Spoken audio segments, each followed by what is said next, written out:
Hi, Amina. Hi, everyone. Hello. Hi. Okay, awesome. So I'm seeing a lot of familiar faces, of course, because most of us are the grantees here, but a couple of folks who joined in from the labs community as well. Welcome, everyone. I'm very excited about this showcase every year because we get to hear so many insights from different parts of the country about what does it take to really reinvent schools and learning, especially for children who need it the most. And that is why the circle, exist. We deeply believe that all children, no matter where they're coming from, deserve a life that is filled with dignity, opportunity, and choice. Our answer to that deep belief is that we must reinvent schools, after school spaces, and teacher training institutions. And that is what we do at the circle. We think schools, and especially high quality schools that work towards empowering children in low income communities, are the answer to build an India that is free of poverty and filled with love. There are three things that we do. The first is, of course, the circle incubation. The circle incubation is for folks who are ready to dive into the messy but significant work of starting their own schools and after school spaces, reinventing what learning looks like in their high need communities. We have something called Circle U that we launched last year. Circle U is reinventing what teacher education looks like. We believe that schools and learning in classrooms cannot change if we haven't properly invested in the teachers that take this learning forward. Third, we do something called the Circle Labs, which is why a lot of us are here today. Circle Labs throughout the year is doing a lot of short term programming for educators, school leaders, people who might someday wish to start their own school and after school, but they do not know where to get started and how to get their feet wet. That is why the Circle Labs exists. The innovation funding grant is something that we've been doing since 2022. This is our fourth cohort that is just finishing up and wrapping up their grant projects. And the innovation grants are one of the highest impact streams that we see from the Circle Labs programming as well. When I say high impact, I mean these are folks who have dedicated their time and their effort in the past 6 months to really test out what would it take to transform life and learning outcomes for children in their communities. And these are folks who are coming in from all different parts of the country, and we're very excited to hear from them. But that's what the innovation grant exists for. And it is always true every year that folks who get the grant and who do these projects continue to keep building out their ideas in deeper and bigger ways. And I'm very excited to also hear in today's showcase what each grantee, how they wish to continue and scale up and deepen their work with the children as well. That's something that we'll hear from. I've already been speaking about what the grant does, but the idea is that we think that no one really has the answer to what would it take to really reinvent schools, because every context in India is so different. Every 10-50 kilometers, the reality changes, the culture shifts, and children's needs are so varied and different.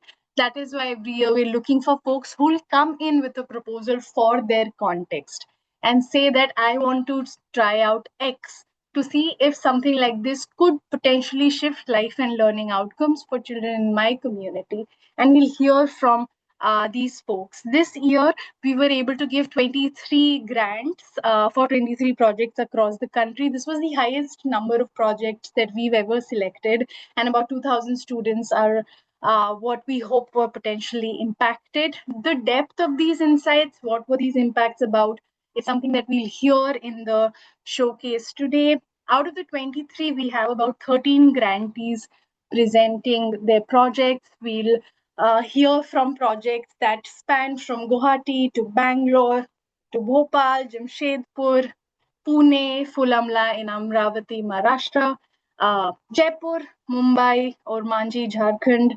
Bengaluru, Ladakh, Karachi, and my typo for Zara, but Zara did something in Mumbai.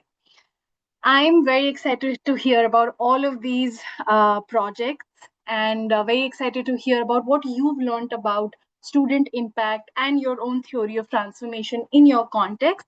We will be starting from Arnab, who led School Harmony project in Guwahati.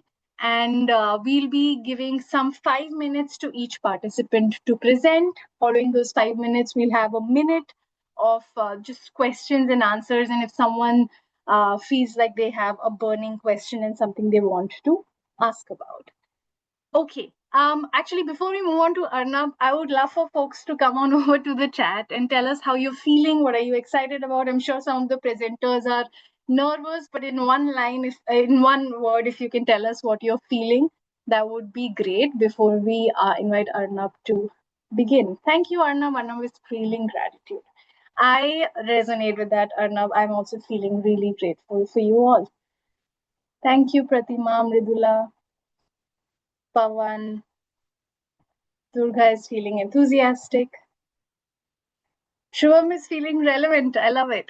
And also very thankful. The skin is curious. Yes. Okay, so let the curiosity take reign. Arnab, you have screen sharing access. You have 5 minutes. We would request everyone to keep a 5 minute timer in front of you. Otherwise, you'll hear me interrupting you. So please do that. And Arnab, whenever you're ready, we'll start your 5 minutes. Perfect. Let me know if you're able to see my screen. Yes. Yeah. Yes, we can see it. Yeah. Awesome. So I'm Arnab. I'm from Guwahati. I'm the founder of Guiding Dreams. We started in 2024, supported by the Circle for our first innovation grant, and that was Classroom Harmony, a classroom level intervention. But we progressed and we evolved into a whole school model where our work was not only within the classroom boundaries, but also in the presence of the whole school campus. A little bit of context about Assam. It's a large state, densely populated, and majority of it is children population.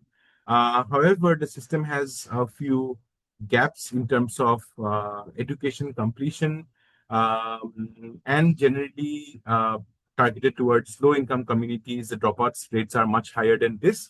And yeah, I think in generally we have seen with all the parents that we have met through our work that though they have a lot of constraints financially and context in their own context, but the aspirations for the children to do well is extremely high across. But the deeper problem that we are addressing inside the government schools are something called children facing adverse childhood experiences. This could involve, this could include any form of abuse, emotional, physical, sexual, or even emotional neglect. So all of these experiences, they accumulate into loss of learning, higher mental health burden when they grow up into adulthood. It also is an intergenerational problem, so it falls into the next generation.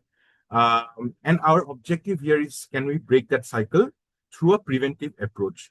When I say preventive, most of the interventions in mental health or mental well-being starts after we have severe symptoms and we seek help, and it generally flows from a process of screening, diagnosis, treatment, and rehabilitation. But with the amount of psychologists and psychiatrists we have and the burden that we have in the country, that path was not looking feasible at that scale. Hence, we looked at public mental health interventions which could work at scale from a prevention lens.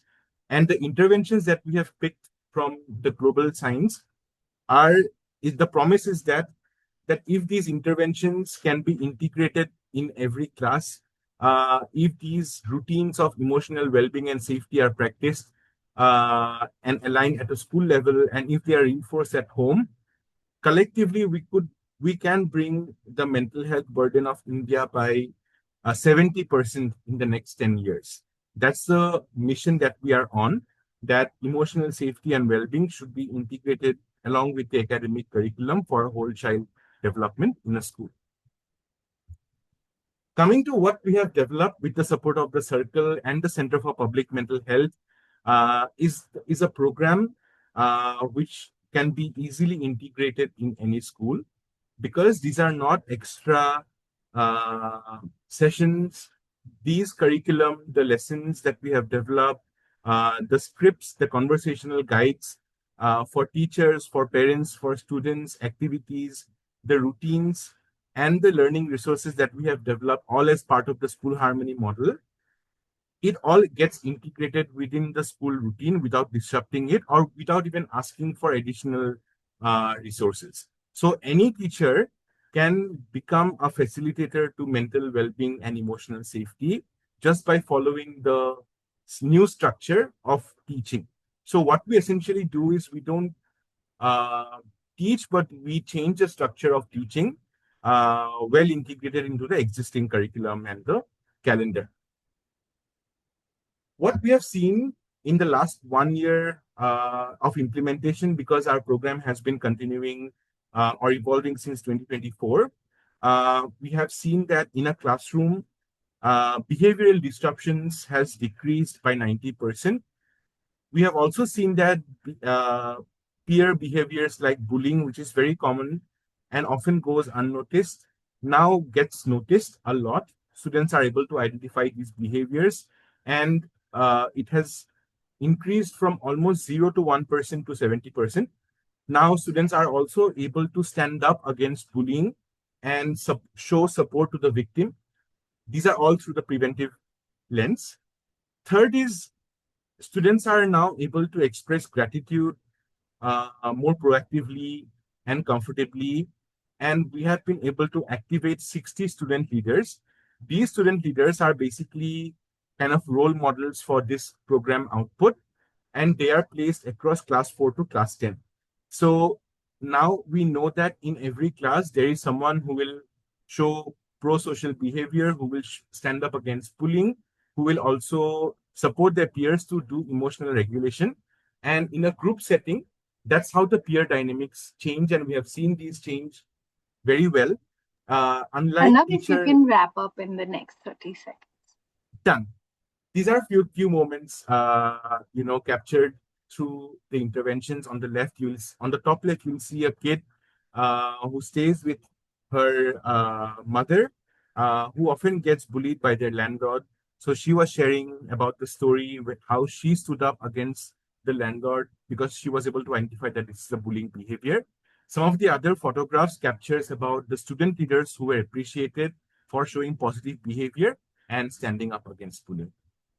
Closing on this note, thanks to the circle and also all the people and amazing entrepreneurs I have met through this whole journey. I think all the learnings and the trust you have put on us has made this possible. So immense gratitude for the support. That's Thank all. you, Arnab. Arnab, do you just want to tell how you're going to continue or how Huh. you plan to continue the work? Yeah. Yes. So we also realize that the full outcome of this promise of the theory of change is only possible if we work at 100% quality or fidelity of the program. What I mean by that is every teacher has to align with these practices, every principal, staff, parents have to align. And that is only possible if we create a model of excellence by setting up our own school. So we are also trying to, set up our own school, which can become the model of excellence going forward. And yeah, apart from that, for this innovation to get fully ready to be absorbed by anyone, like even you can take these solutions and integrate in one of your schools. The final part is the impact measurement process. So we are developing that impact measurement tool because that is the most significant part, because we also want to contribute back to the research which we have borrowed these applications from. So yeah, Thank that's it. you so much, Arnab. I just want to point out just how grateful I am for how you and Valentina, who's your co-founder, have Yes, continued the work since I think almost 2 years. two We've years. seen how deeply you've been growing, and now you're transitioning towards a whole school model because you so care so deeply about children's socio-emotional well-being, and you know that it takes more than just to have a couple of hours in a week. It's a full-time job. And thank Yes, you so thank you much so for much. No, everything and thanks. very Every excited thanks to for you, both from me and this. Valentina. Very, very grateful. Nothing would have happened without the support coming in both times. So extremely Of grateful. course. Thank you Thank so you, much. Arnav. Thank you so much. Thanks everyone If, for the kind words. if there are any questions coming in for Arnab, we'll move to Durga now in the interest of time. But if you want to know how to reach out to Arnab or have questions, please put it in the chat, and Arnab, I request you to respond. Okay, Durga, ready for you. Yeah, I'll just share my screen right now. Huh. Can you all see my screen? Yeah. Okay, perfect. So, hi everyone, I'm Durga. Oh, wait, I didn't start my timer. Yeah, so I'm Durga, and my project was called History Lab or Project History Lab. And for a little bit of context, I teach a classroom of 28 students in Bangalore. All of them were ninth graders, now becoming 10th graders. And I'm a year one Teach for India fellow, like now becoming a year two TFI fellow. I teach English and social to these wonderful ninth graders. And yeah, so that's a little bit of context as to how many people, what kind, like Project Lab, I mean, the number of people that made Project History Lab possible. And so just for a little bit of context, this classroom, so the community that the school system that we occupy is a very conservative system, and there have been many problematic tendencies that have oftentimes included like very problematic cases of religious discrimination that outrightly went against students from non-Hindu backgrounds. And caste discrimination that came from the school management. So these are some examples of problematic things that some of my students were writing in their first FA. So this was just at the time when I joined school. So there were claims that like students were asking me how like secularism could be a thing when they were hearing statements like Sanatana Dharma was like the only religion that was good and things like that. So coming from such a deeply problematic context, the hope for History Lab was to make students develop a questioning attitude, and that was rooted in historical methods. So to develop a sense of skepticism about what are the sources that they're consuming, what are the basically encouraging students to ask critical questions about what they're seeing around them and what kinds of information they hear, and just develop an attitude of skepticism that is historically rooted or methodologically rigorous. So again, um, this is just a little bit of a write-up of what I already said. So religious and caste-based discrimination, and through History Lab, our hope was to make sure that students would understand the concept of historical agency and responsibility, and also develop something like methodologically rigorous approaches towards understanding sources and the world around them. Um, so to address this form of like epistemological violence that we were seeing in the way knowledge was not only consumed but also being produced, there were three issues that were at stake for us. So the question of voice, so whose voices are being represented in history and historical education. Method, how do we study history? So instead of just memorizing facts and regurgitating them in exams, the point was that history is much beyond that, and it's about being methodologically rigorous and rooting our analysis in rigorous source analysis, and asking questions about how many sources do we have, what are these sources talking about, and how do we write history, and how does history writing change based on the kinds of sources that we have. And the last thing was about presence. So whose voices are being omitted from historical education and mainstream narratives of history. So these were the three key questions we had at hand with History Lab. So this was our initial hope, and this is our sort of like broad dream for where History Lab would head. In like right now, we've started with this, but like obviously haven't reached most of these long-term targets about History Lab on Wheels and the International Symposium. But right now, we've been focusing on strong methodological training, and we've already started building our community archive and community counter museum. Um, and okay, so again, time is running out, so I will quickly run through. So we had like a little micro curriculum on what different sessions would look like. So, what kinds of questions should students be asking, and what kinds of sources would students be examining, and what kind. So we had a graphic novel analysis and like different other things. Again, I could go to this in the Q&A part of the thing. So we had a little micro curriculum. We had source workshops where students were taught about the OPCVL methods, so origin, purpose, content, value, and limitation. So every source, they asked these 5 questions about every source. And we had a small exercise where to make students sensitive about how each source is like it both shows us information about the past, but it also limits their point of view. So, like students were handed out small segments of a story.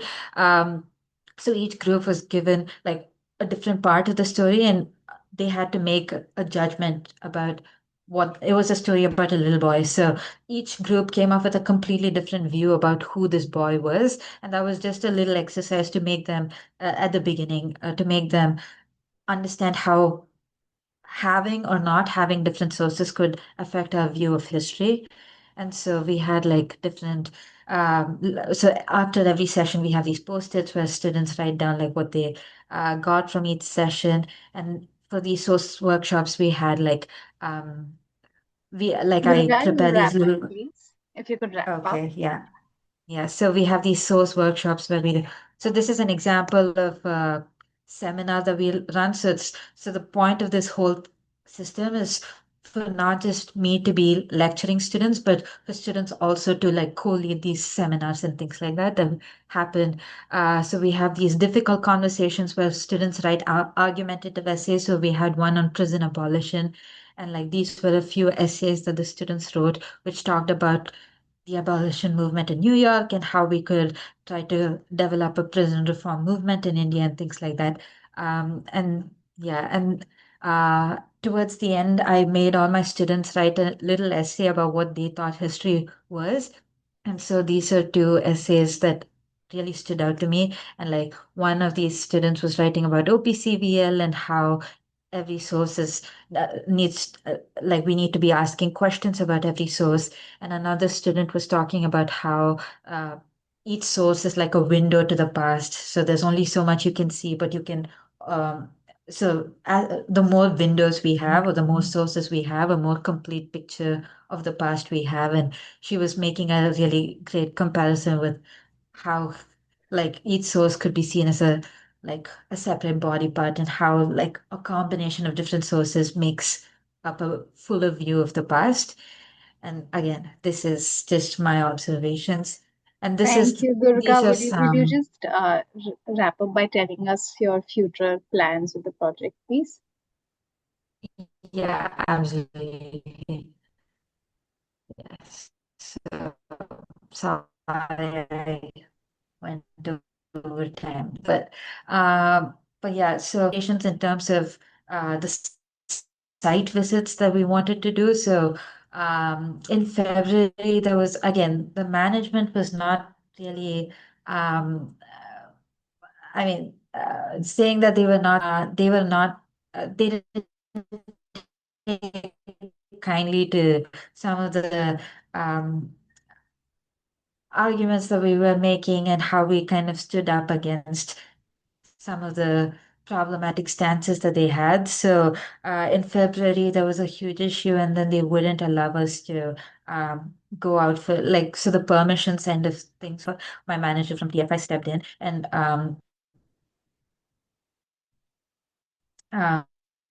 hopefully May, when school restarts, we'll be able to go like complete all the field visits and build out our community archive and museum that we already began doing. So the hope is eventually this will build out into like a full Bangalore sort of project history lab, their community archive and their community museum. And yeah.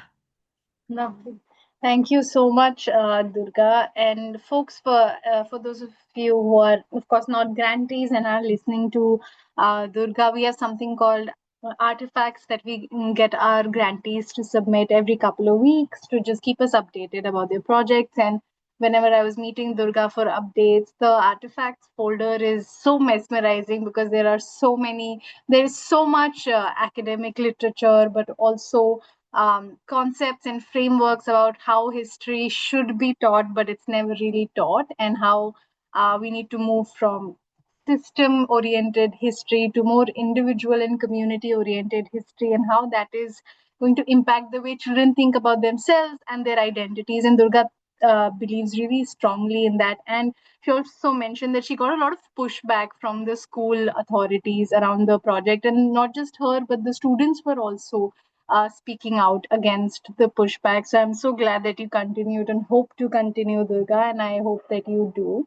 And thank you so much for doing something so, so interesting. And I'm very excited to see this community museum hopefully soon, up and running soon. Thank you. Yeah, thank Any you so questions? much. I also want to just say like a massive, massive thank you to the circle. Sorry. Thank you Yeah, no, so I much just for want that. making any of this possible. Of course. Sorry, your internet is a bit in and out, so there's a lag.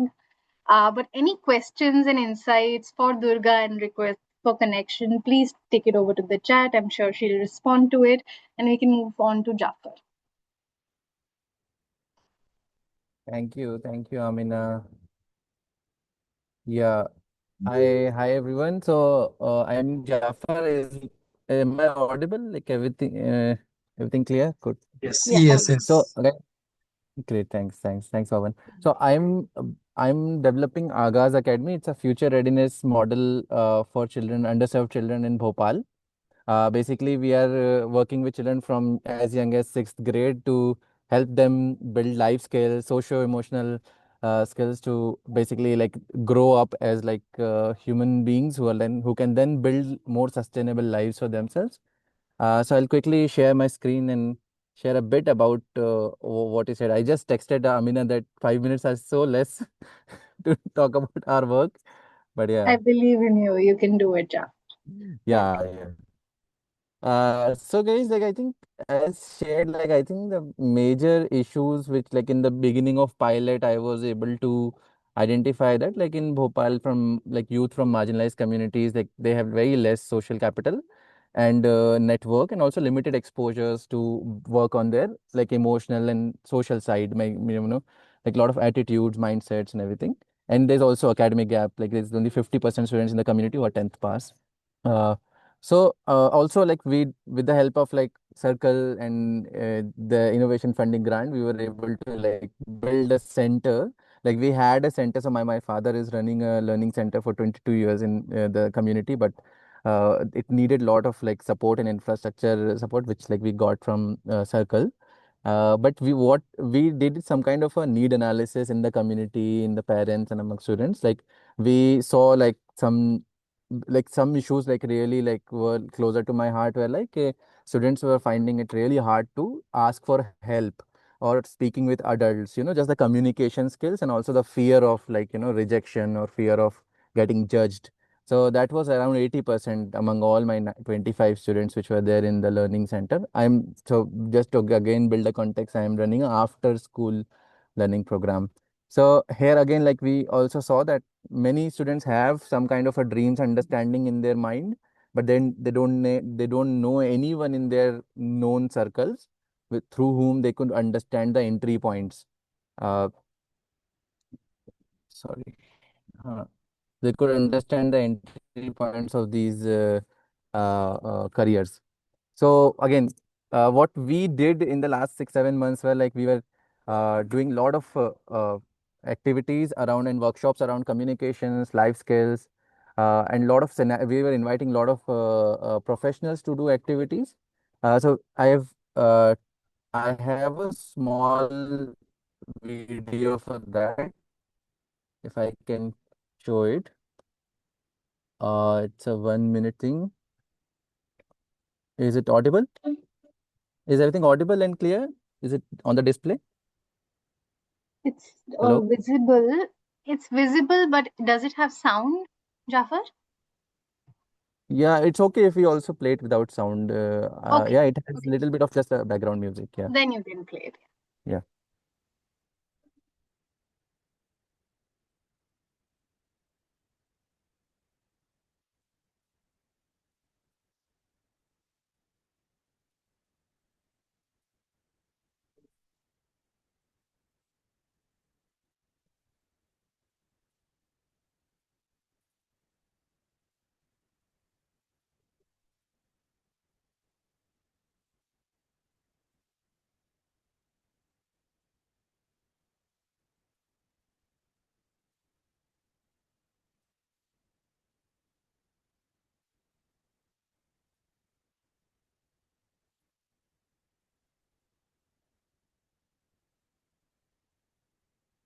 Yeah, so we were able to work around and like the whole idea was this in this like so we started study circle where academic gaps were sorted, and then there were like around 19 workshops over these 7 months where like different social emotional aspects were touched upon.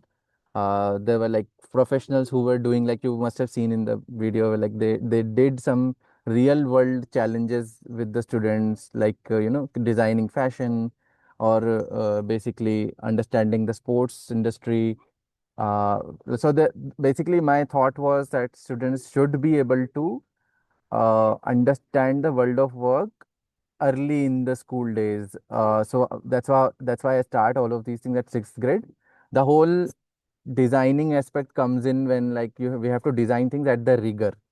So a lot of times when you introduce careers to children, like they feel like disconnected because like they're young. So we are working from sixth grade onwards, but with the pilot, we have like these understandings as this is working, there's a demand, parents are liking it, students are liking it. So we are also thinking of slowly taking these batches, like starting from sixth grade, 60 students this year. So I'm going to convert this into a full-time after-school learning model where I'm working with 6th, 7th, 30 students, and then 8th, 9th, 10th, 30 students. And slowly, as this cohort grows up, we will also venture into higher secondary and then college. Uh, yeah, I think I'll stop here. Uh, and I mean, I think I'm also like getting time. Okay, awesome. Anything else you want to add? You did mention how you wish to grow, but anything else in terms of shifts and outcomes that you want to add?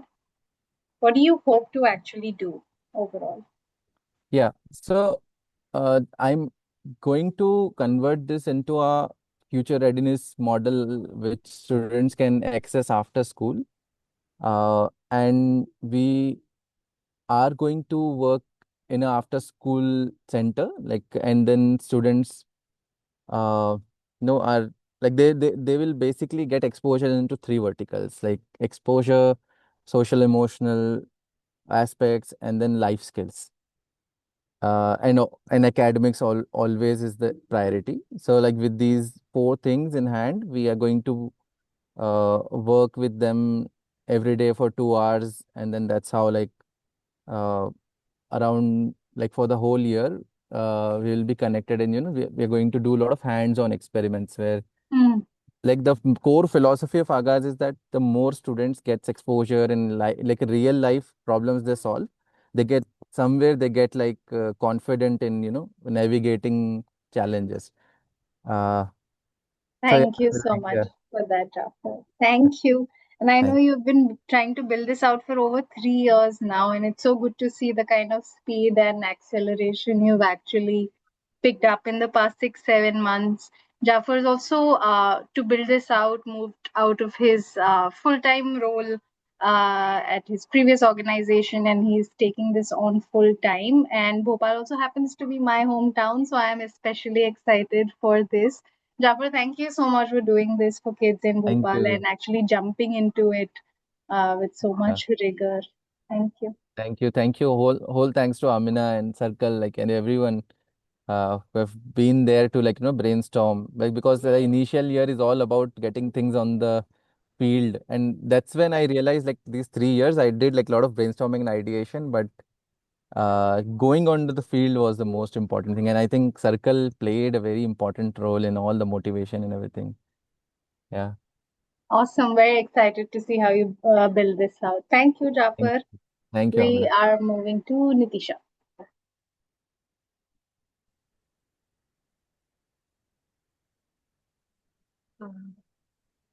Is my screen visible?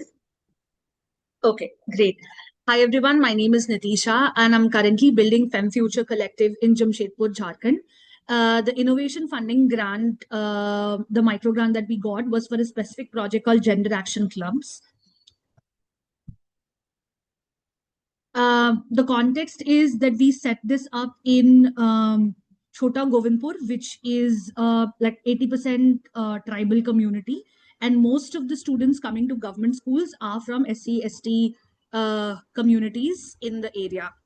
We engaged with one government aided middle school for 8th grade and one government high school. We were able to complete 100% of our engagement with the middle school. We were not able to complete the engagement with the high school, which has also been something that I'll cover in the challenges. We set out to create a safe space for girls and boys to be able to engage on gender related topics, for them to take up a community action project, a small action project that they do on their own, and also getting leaders and change makers with unconventional careers or unconventional gender roles into the classroom. So the three thematic areas for the particular 6 months were gender and health, gender and work, and gender and climate. We worked primarily around health and climate quite a bit. Gender and work for us was something that was completely new, where we designed the 3 sessions in context with the school. This is also the first time that we were directly working with the school system. We have traditionally primarily worked with community setups and out of school children. So this is what sessions in the classroom looked like. And one of the schools was 9th grade and the other was 8th grade. So the age was something that was definitely, we were making a lot of tweaks and changes in the curriculum and sessions to make age appropriate examples and content in the classroom. What shifted for us was definitely an improvement in the confidence of the students. The number of questions from the first month to the 5th month were intense. Like sometimes, so we have something called the question box in the classroom, because sometimes topics related to work or health generally do not, people are not very comfortable sharing it out loud. This was also the first time that the school was engaging with a non-profit organization coming into the school. So it was very integral for us to build that relationship with the school principal, the teachers, and also for the students to trust us that we're going to be there in the school system. Like we are not coming for a one-off session. So so some of the questions that came up for us in the classroom were around who are transgender people. What we spoke about when we spoke about chromosomes. Didi, uske chromosome mein kaun sa hota hai, right? Like so the curiosity was very, very visible from day 1 to say day 90 for us in the classroom. Increase in understanding of gender. So we were focusing a lot on how gender is visible in their everyday lives, right? Which is primarily family, school, and say the road that they take or the bus that they take to the school, the kind of shopkeepers around the house, right? Who's doing what? So those are the parameters that we were looking at. So this was one of our very fantastic exercises where we told them to map out. This was also a learning that I'll share later. Is some because of the Gen Z culture, some of these students do have exposure to or access to digital devices, right? So WhatsApp, YouTube is something that they're very active on. So we also had to go back and change the curriculum because I am also not aware what BTS music is. So we also, I'm still Sonu Nigam, Sunidhi Chauhan. So our songs that we use or the movie names that we were taking, we also had to go back and say, oh, we need to research what younger people are watching these days in their mobiles. So this was them mapping what the day looks like for the boys in the classroom versus what it looks like for the girls in the classroom. And very interesting reflections that started coming where लड़कियां mummy की help करती हैं but लड़के are not helping the mothers in the house, और लड़के अपनी feeling share नहीं करते हैं, राइट? और लड़कियां जो हैं वो दोस्तों के साथ खेलती हैं, पर लड़के जो हैं फुटबॉल खेलते हैं. Like sports was missing from girls. Lot of household chores started emerging already for girls and boys. Very interesting group discussion exercises that followed post this exercise. We also realized that students need to be able to tell us what they want to learn more. So we also started asking questions. What is one new thing you would want to learn in the classroom? We also realized this a little later that activity and a lot more student engagement activities needed to be designed. Also, we didn't design so many activities initially, but we had to change that. Reflection worksheets was also something that came after my conversation with Anaga. She mentioned that you don't keep one day only for activity and reflection. Do not do curriculum that day. Spend time just knowing the children in the classroom. So we included reflection worksheets for the gender and climate piece. We included a quiz. So we also wanted to do different formats for different verticals. So there was quiz for the health, gender and health session, and there were in activities for drawing that the gender and work session had, where they had to come and draw what does a farmer look like. And if they're still drawing a male farmer, then we know that how much we need to work on, right? So we had a couple of challenges in terms of the full-time person who was supposed to lead this program quit in the second month. So I had to take over facilitation. And then Sanya joined us from the third month, where she was trained in the first month, and then second month onwards, she was able to take lead on some of the curriculum. The reason it worked with Sanya is because she is a second year college student herself. So children felt very comfortable sharing, and there was no like teacher. Both of us were didis in the classroom, so that was interesting to see. Where she's also able to get more examples that are like a millennial Nitisha is not able to bring to the classroom. So I felt students connected with her a lot more. The challenges, I think the government aided school worked better for us. The 100% government high school, the 9 students and 10 students, because exams and curriculum never gets completed on time, so we were stopped in between, that they will not give us access to the school. The principal also wanted services, free stuff like stationery or pads to for us to be in the classroom, which we were not able to take that up. We are also trying to think, what does that engagement look like? Not a value judgment on what the school needs, but also, are we the right people to be doing it, or should we look at different kind of schools that we engage? More reflection worksheets and activities, facilitator training and retention, right? Like because we were relying on only one person to be doing this module, that was a challenge. Traditional learning convention has not been very helpful, so we need to be thinking about bringing video, audio, art to the classroom, and how do we do that? How do we also create something that becomes aspirational, for like, we cannot limit, traditionally in Jamshedpur, for example, if you know, it's a highly industrial city. So most people from these communities are workers in cement factories, steel factories that exist in the city, and it's been a livelihood. There is stability, there is income, but then traditional jobs, they're like electricity, plumbing. Those are the jobs that these communities are traditionally moved towards. The idea was also for them to see, to break gender roles, but also to say girls can also become engineers, right? Like, or boys can also be pilots, right? To also think about career, not in the traditional beautician tailoring for girls and like plumbing electrician for boys. Natisha, if you can wrap up, please. Yes. So our way forward, because I know Amina is going to ask that question, we have actually hired a full-time team member. We are continuing this program in 4 schools currently. We have moved one of the schools, the government-aided school, because of the relationship building, we are continuing in the same school. We are also trying to see if they will give us the 8th grade ke saath. We have already done. If we get 9th grade also post the summer vacation. We have hired 3 facilitators now. All of them have started with the gender and health module training, and they're implementing that right before summer vacation. We also realized that the all three trainings cannot be given to the facilitators in one go. So we are breaking the training so that the facilitators have time for sessions, reflection, assessment, and then move to the second one. Refresher training also for facilitators. Now that we have a full-time team member in Jamshedpur who's doing this, we are currently running this from the support. We have support for the next 3 months, April, May, June, through a beneficiary who has agreed to sponsor the team and the project cost. But we're looking to raise funding for this project for this year. Yes, thank you so much. Thank you so much, Nitisha.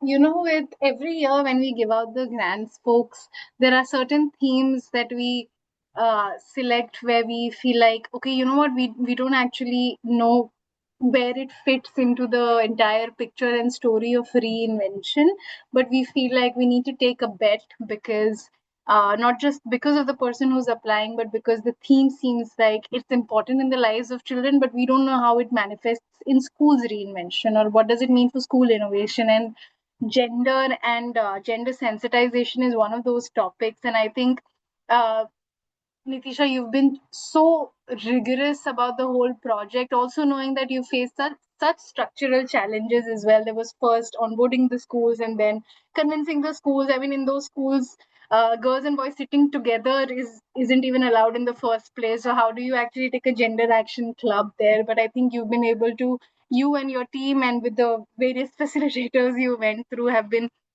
so knee deep in the work. And what you meant and what you brought together about the a girl's day and a boy's day, and that contrast helps you see uh, that the worlds that women, I mean, at least uh, just in that gender binary, what is the world that one lives into. And it's such an important, empathy is so important for critical thinking, right? Critical thinking is the next step, but empathy is the first one. And you've added so much to our insights around where does gender action and gender sensitization and work around gender comes into school reinvention. And I'm very grateful that you were able to kind of push for this. Now, thank you so much to you, Amina, and also Anaga. I think she's been very patient when I was going through all of the challenges and the team member had quit. I was like, what? I don't know what to do. But we figured it out. And I'm really grateful that we are getting this 1 year to also refine and see where we take the pilot. So excited about that possibility. Yeah, excited to learn more, and seems like you've laid some groundwork. So I think the next year is going to be very crucial. Thank you, Nitisha. We'll move to Trapti.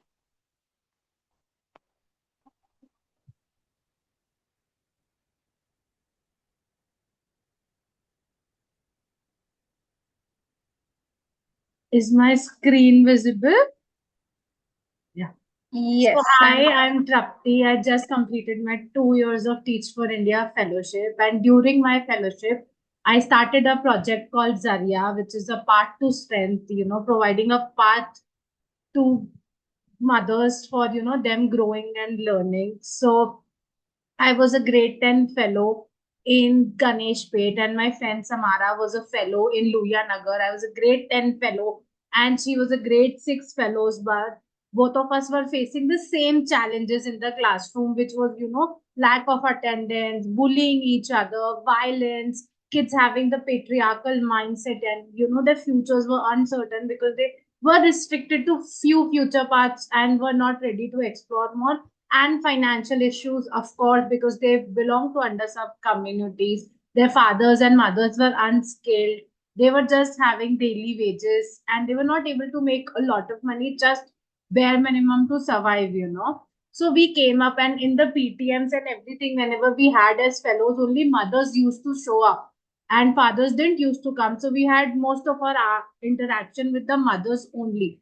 So we thought, it was our hypothesis, that if we work with the mothers, help them, train them to be financially independent, provide the skills that we want to, so that, and this will have an impact on the students.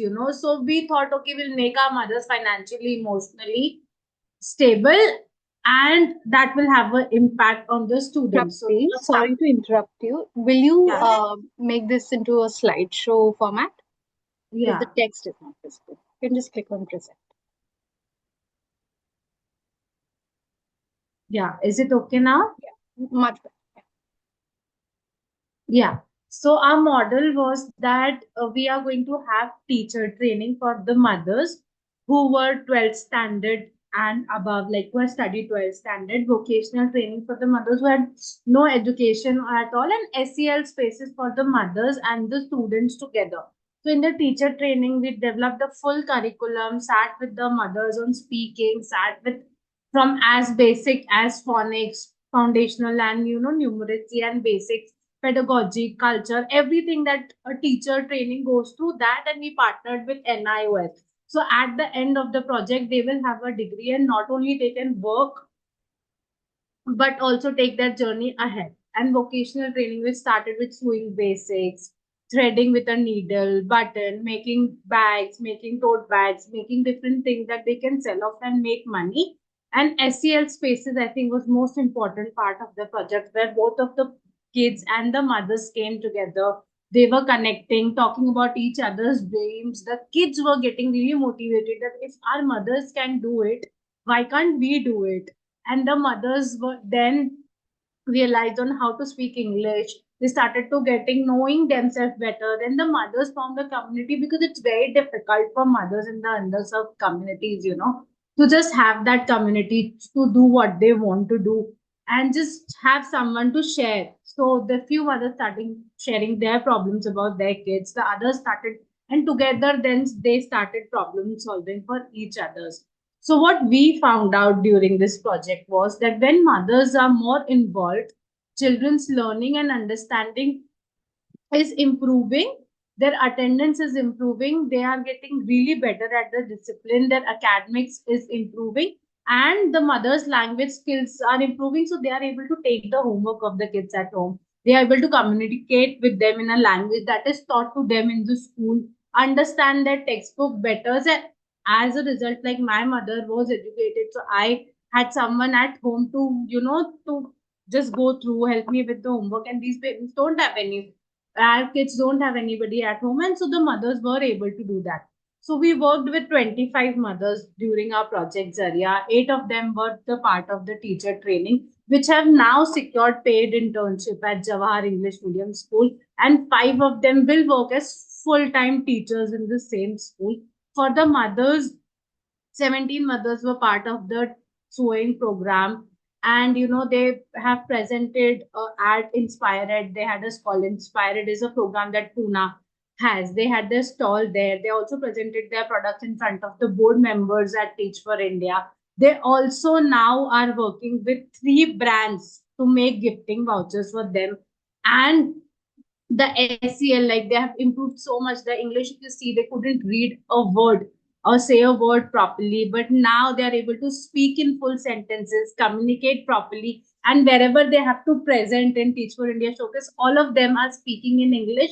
And at the end of the day, the kids are so inspired seeing their mothers working so hard. They are like, if my mother is going to the school just like me, is learning like me, is trying to do the homework at home, why can't I do it? Why can't I do? So there were few challenges, of course, that came up with the project. But the future that we think of is now, like when I was 2, 3 days before only presenting to the board members and Teach for India, they were like, Sapti, why don't you scale it? You had a concept, you have proven your hypothesis so well. Now, how are you going to scale it? So we are going to scale this as a full-time organization where we are going to work with mothers and children together, and making sure that both of them are working together, and the fathers as well, because it's so important to empower the communities as well. So yeah. Thank you so Thank much for you. that, Trapti. It's so fabulous to see all the.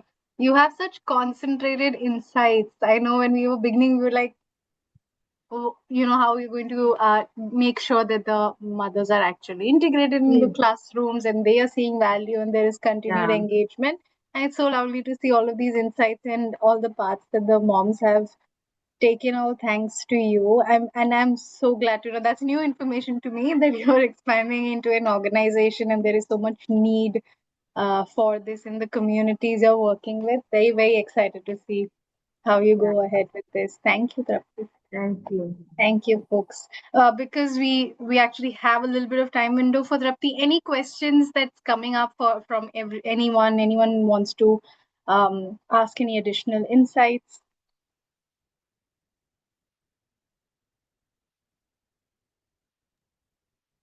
Tripti, this is Arnab here from Guiding Games. I have a question.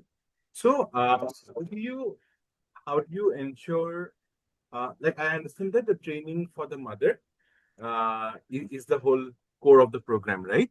But how do you understand or ensure that the relation between the mother and the child, the reinforcement is going? How do you track that? I'm very curious to know. Yeah, Basically, how do you how do you track and understand, the relationship and the shifts between the mother and the child?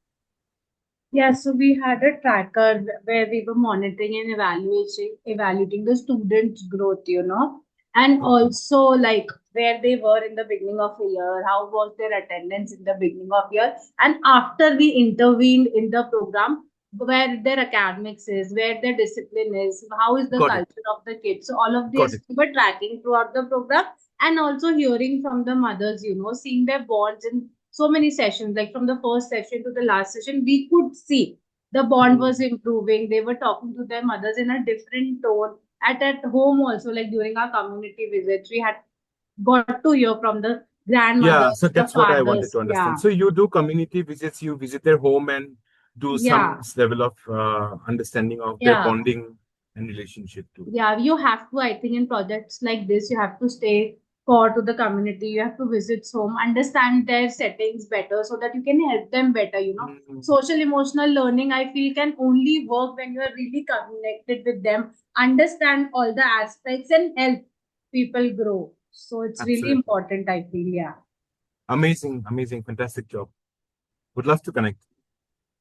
Thanks for that, Arnab. Thank you so much, Trapti. Thank you so much for that. Awesome. We're moving to Pawan.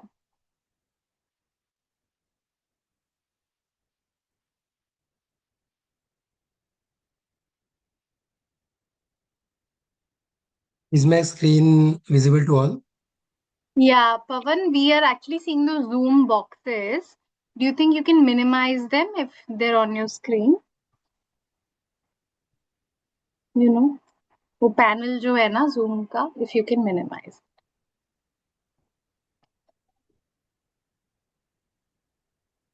Okay. Okay. On the right, can you see my box on the right? Can you minimize it Okay. if you try to do that?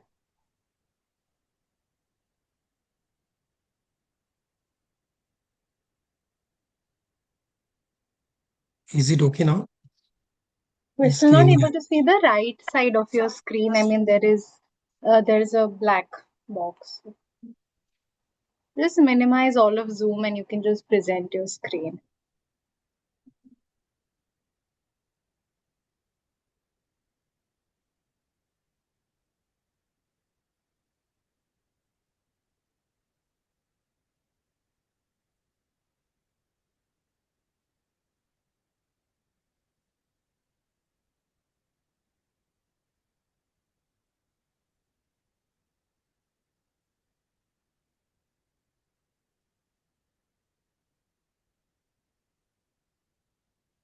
sorry for this.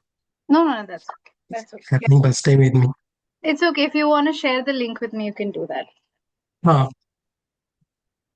But just try once. Okay, this is much better. We can go ahead with this. Yeah? Yeah. Okay. Hello everyone. My name is Pawan. So from the past 6 months, we are running the one after school program in my own village. My village name is Fulamla. It's located in the Amravati district of Maharashtra state. So for this last 6 months, we work with the 52 children, but mainly 38 children was regular throughout the 6 months. So I kept this 38 children's data here and what we learn and what children's learn. So we have children from grade 1 to 10 in this program. So we were mainly focused on foundational literacy and numeracy. So in this program, we were also new, like in running the pilot. And my team was also like doing this new thing. So we like mostly focused on learning, like knowing the things through the mistakes and learning through the experimenting new things. Yeah. So the context of this village is that this in this village there is a population of 2,000 people. The children from 7 to 16 age group is 200 plus children. Their parents are mostly agricultural laborers. Most 90% parents earns 150 less than 150 rupees in a day. So most of the children are first generation learners. And in the schools, the learning is mostly depend on memorization only.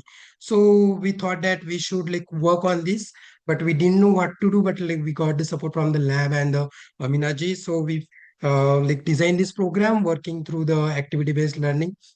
So through the baseline, we like got to know that from these 38 children, like in the Marathi language, the 30 children cannot read their grade level like Marathi textbook. 8 children from this group was not able wasn't able to read completely. So they have like, all 38 children was in weak in comprehension, like discussing in the competently in the Marathi itself. Like उनकी language Marathi है लेकिन मराठी में एक दूसरे के साथ इम्पैथेटिकली dialogue करना like काफी मुश्किल था उनके लिए. So in the English context all 30 children were only knew about the basic ABCD. So no children were able to read the grade level English, or all 38 children was weak in the pronunciation.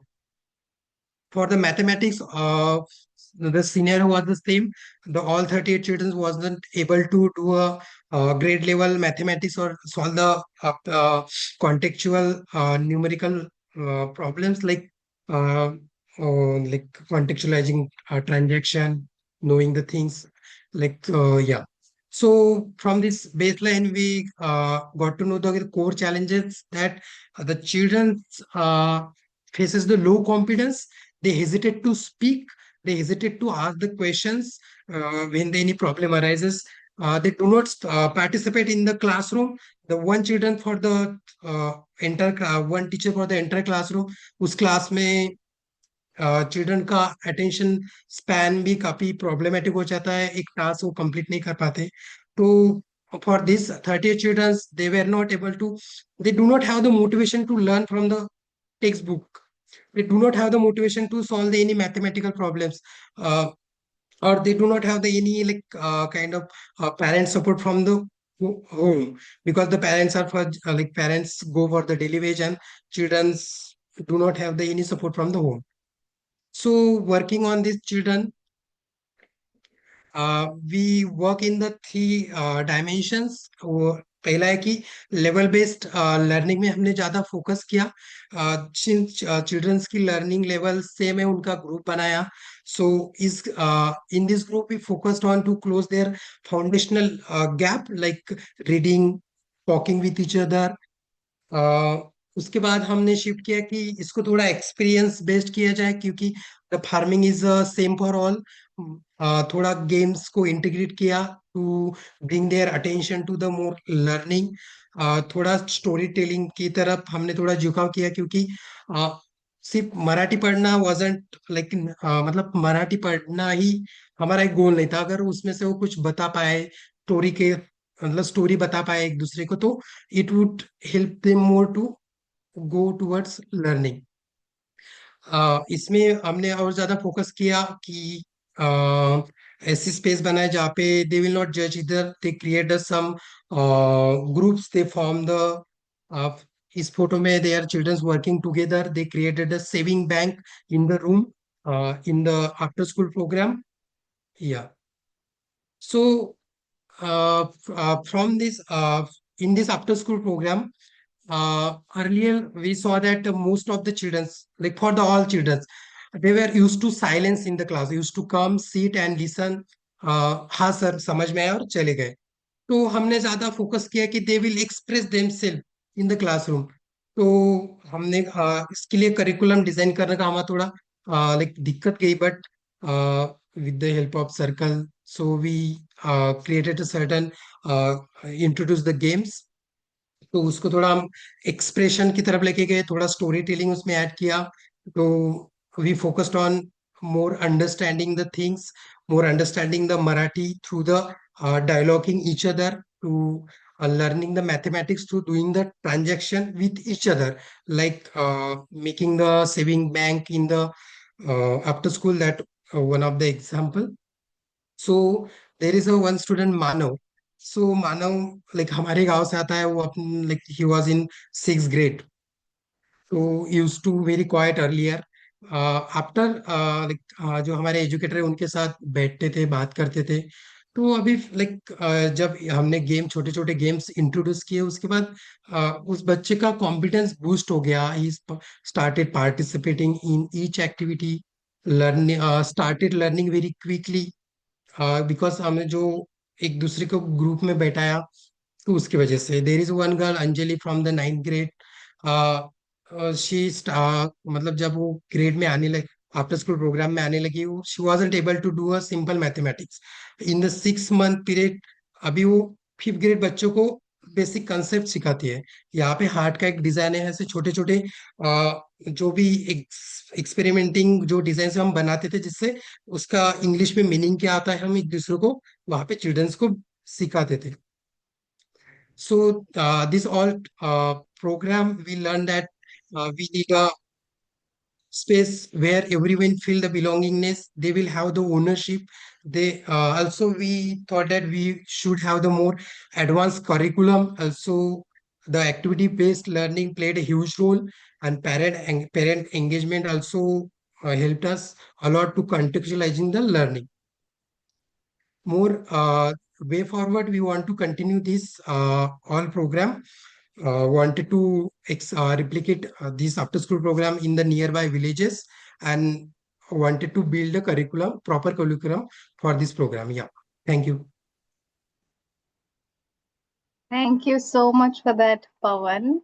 And thank you so much for this entire initiative. I know that when we began, you wanted to do everything, and we really had to push the brakes and just be like, Pawan, you have to focus on a couple of things. And it's so good to see that you actually found a niche, that what really works for children. How can we make sure that there's a sense of belonging? तभी जाके आगे की पढ़ाई और आगे का जितना भी हम बच्चों को सिखाना चाहते हैं वो तभी सक्सेसफुल होगा, if we are able to focus on context, focus on activity based learning, focus on belonging, and focus on building confidence and dignity. The rest is just things that you built on top of that, and you've been doing that so well. And I know, for those of you who also don't know, Pawan has also given a room of his own house for as the learning space for the children as well. So he's very dedicated to his children, but he's very dedicated to his village, and he wants to transform how learning and success looks like for each young child in his village in Fulamla. And I'm very, very excited for all the work that you're doing, Pawan, and everything that you're building. Very excited. Thank you so much for this. Thank you so much. Thank you. Thank you for space. Awesome. So Pragya is not able to make it, so we'll move to Pratima directly. Pratima, you're here? Yes, Amina, I'm here. Am I audible? Yeah, we can hear you. Okay. Just give me a second. Sure.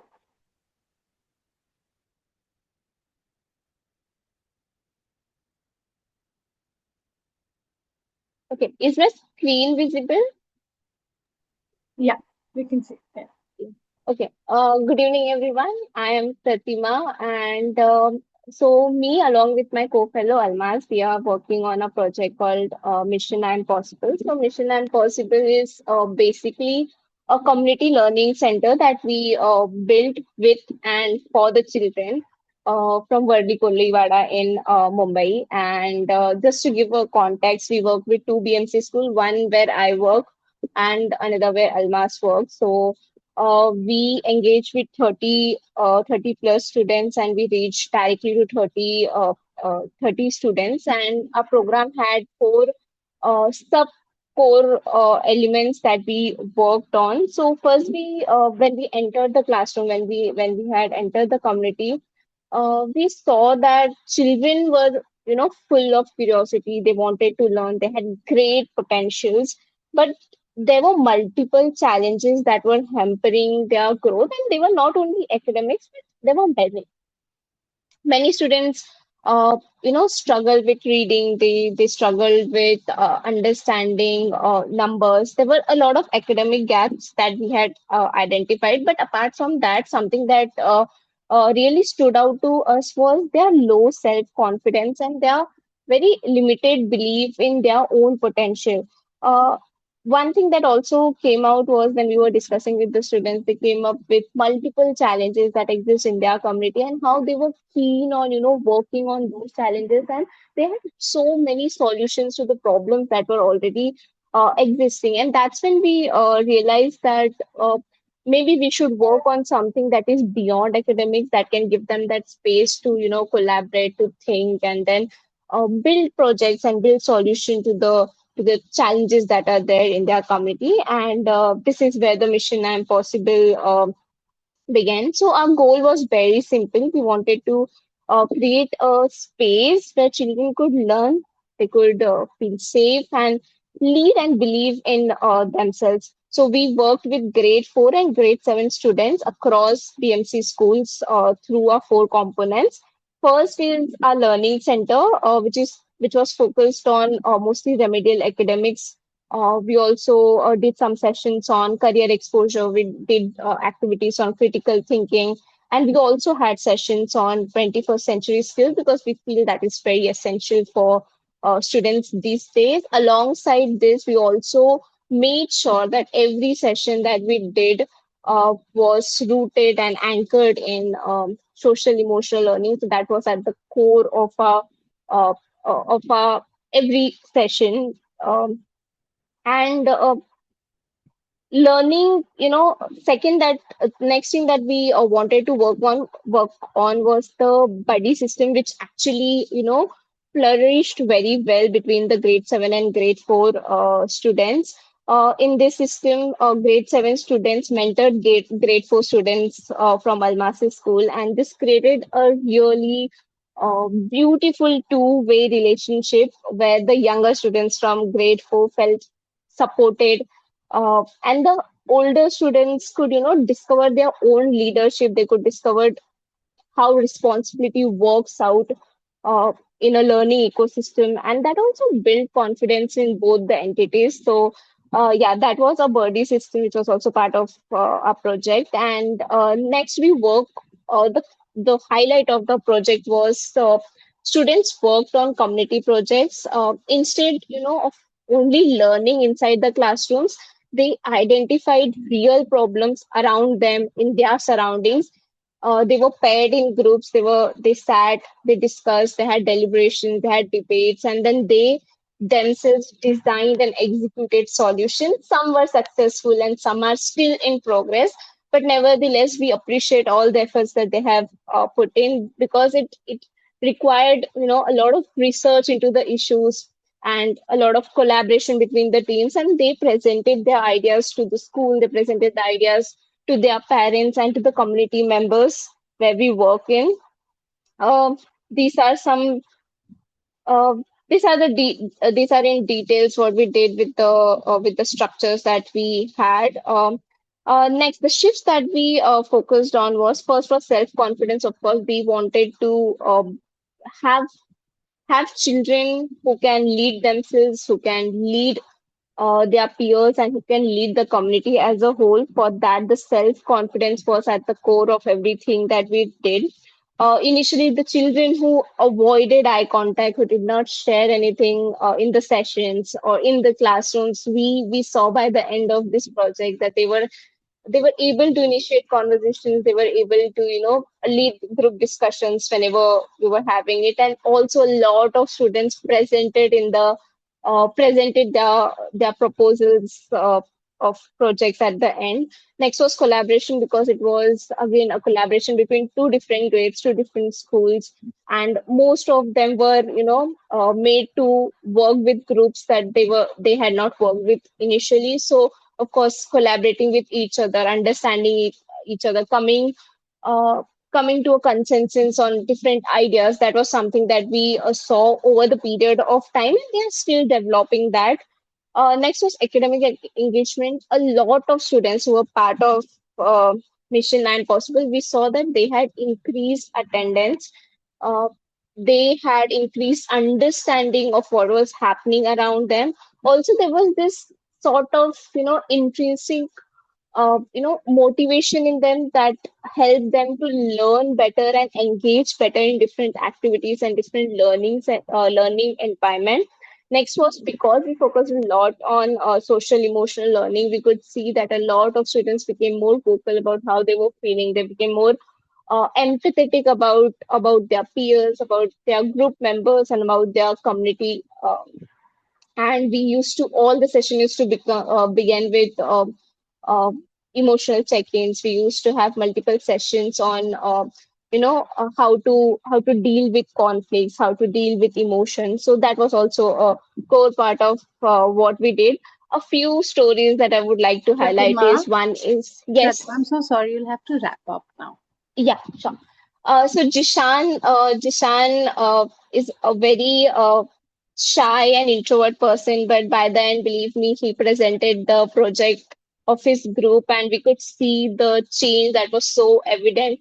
Yashoda was a mentor. Initially, she was clueless about how she's going to mentor the grade 4 student, but at the end, we were so impressed by how she, along with a grade 4 student, Ria, they worked on a project. They highlighted a lot of issues that exist in their community, and they came up with a plan. Next, I want to highlight Alia. Alia is very vocal, very eloquent person, and she really identified a challenge in her neighborhood that they don't have any space to play. And then she came up with this project, a written proposal, that this is exactly what I want to do. And she asked me, Didi, whether I can go to a BMC officer and we can raise this. So we are still in the process of taking her proposal there. But yes, her mother and we as a team are very proud of her initiative. These are a few data that we have collected through surveys.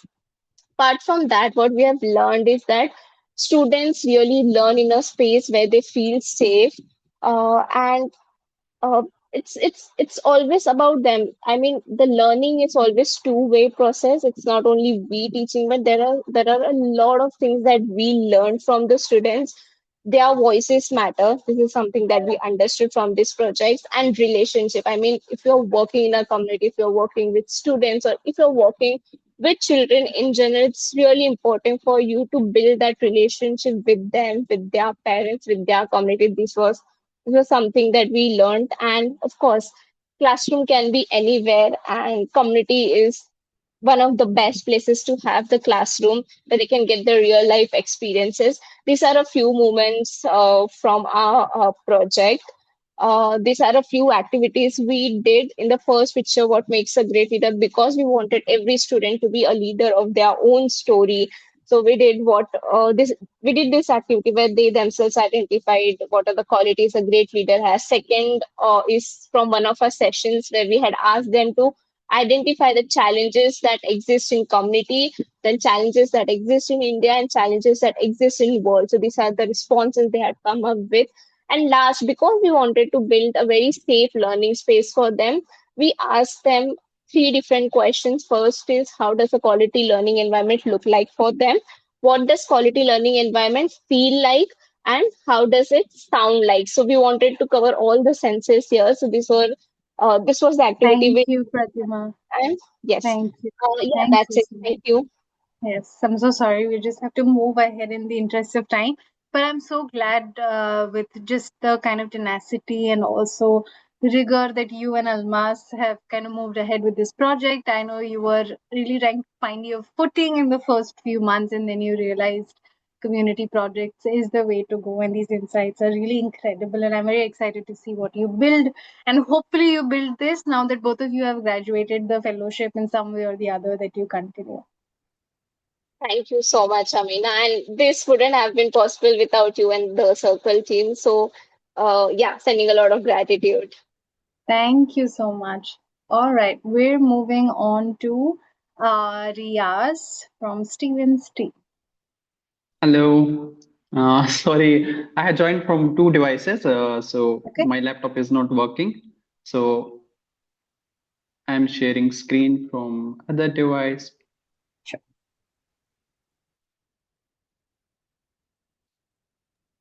Riaz, my request is if you can keep a timer in front of you and stick to 5 minutes, that'd be really helpful. Yeah, sure.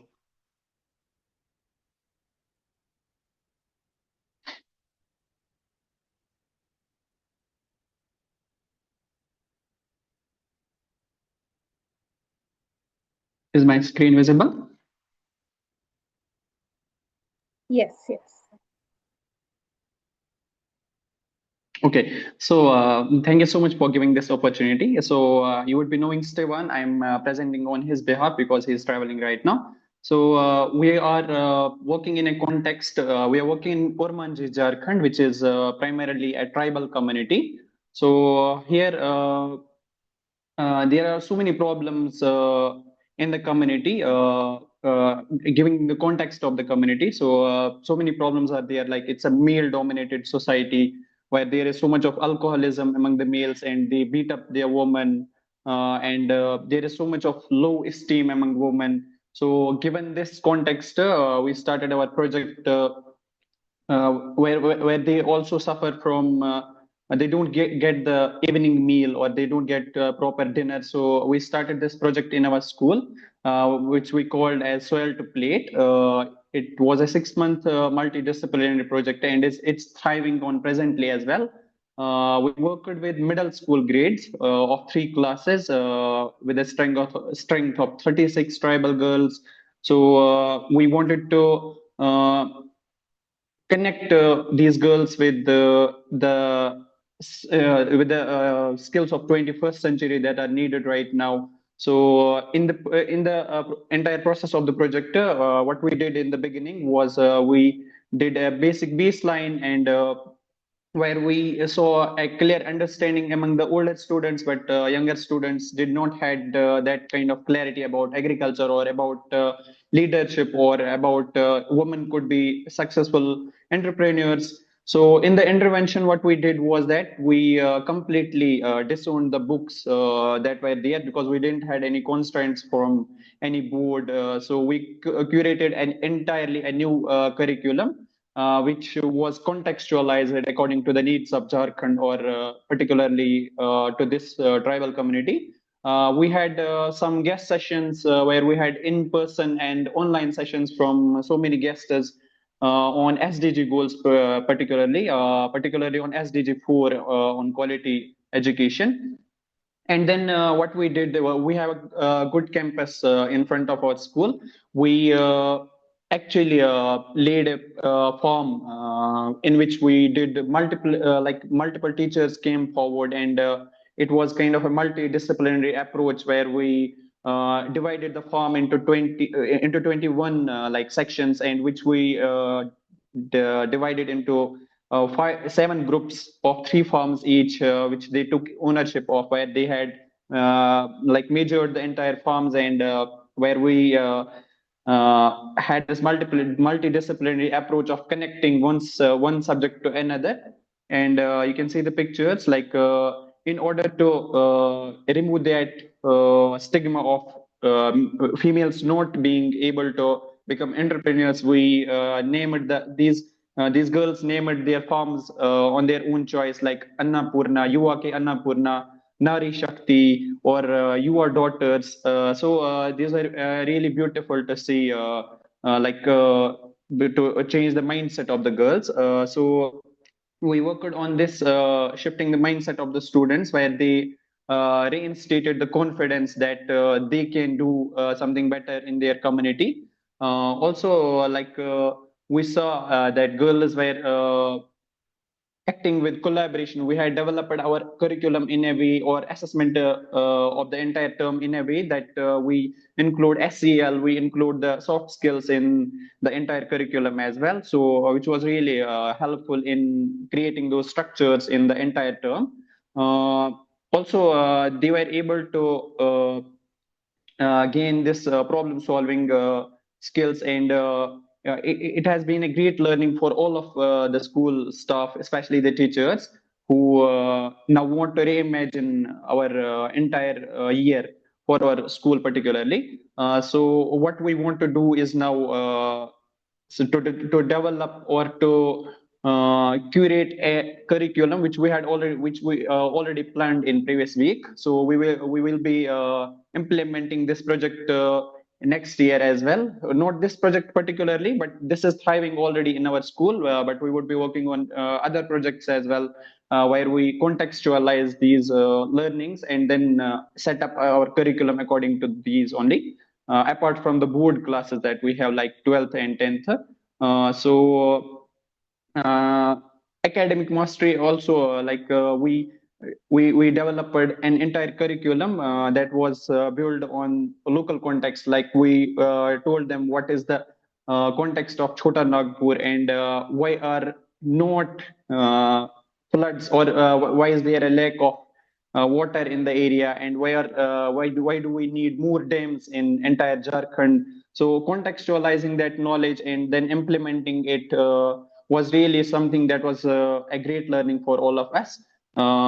In the move forward that we have in our mind is that we would be continuing with similar projects, and also this project is thriving presently in the school, and we are really happy about it. And these girls are setting their own stalls and selling the like vegetables that they are getting from the farm.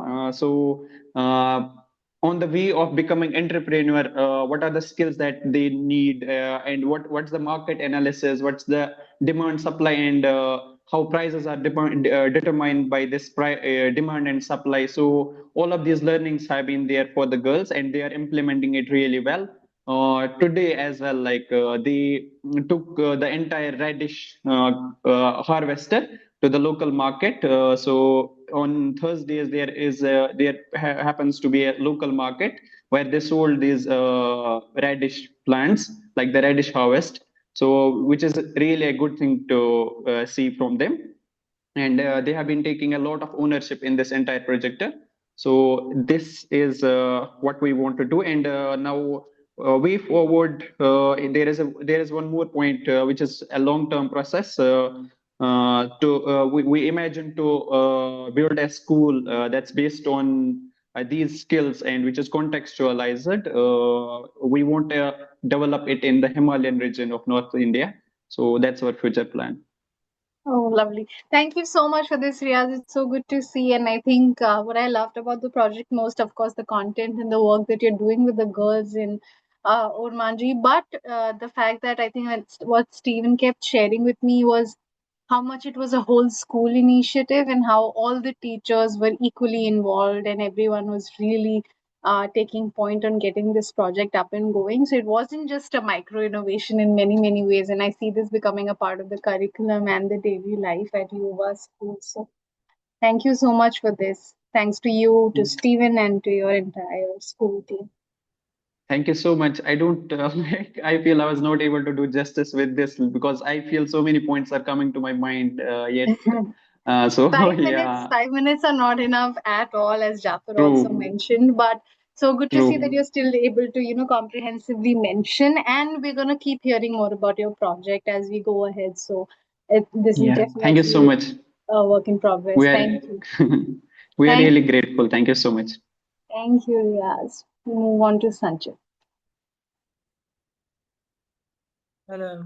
Hello. Am I audible? Yes. Just a second. Sure.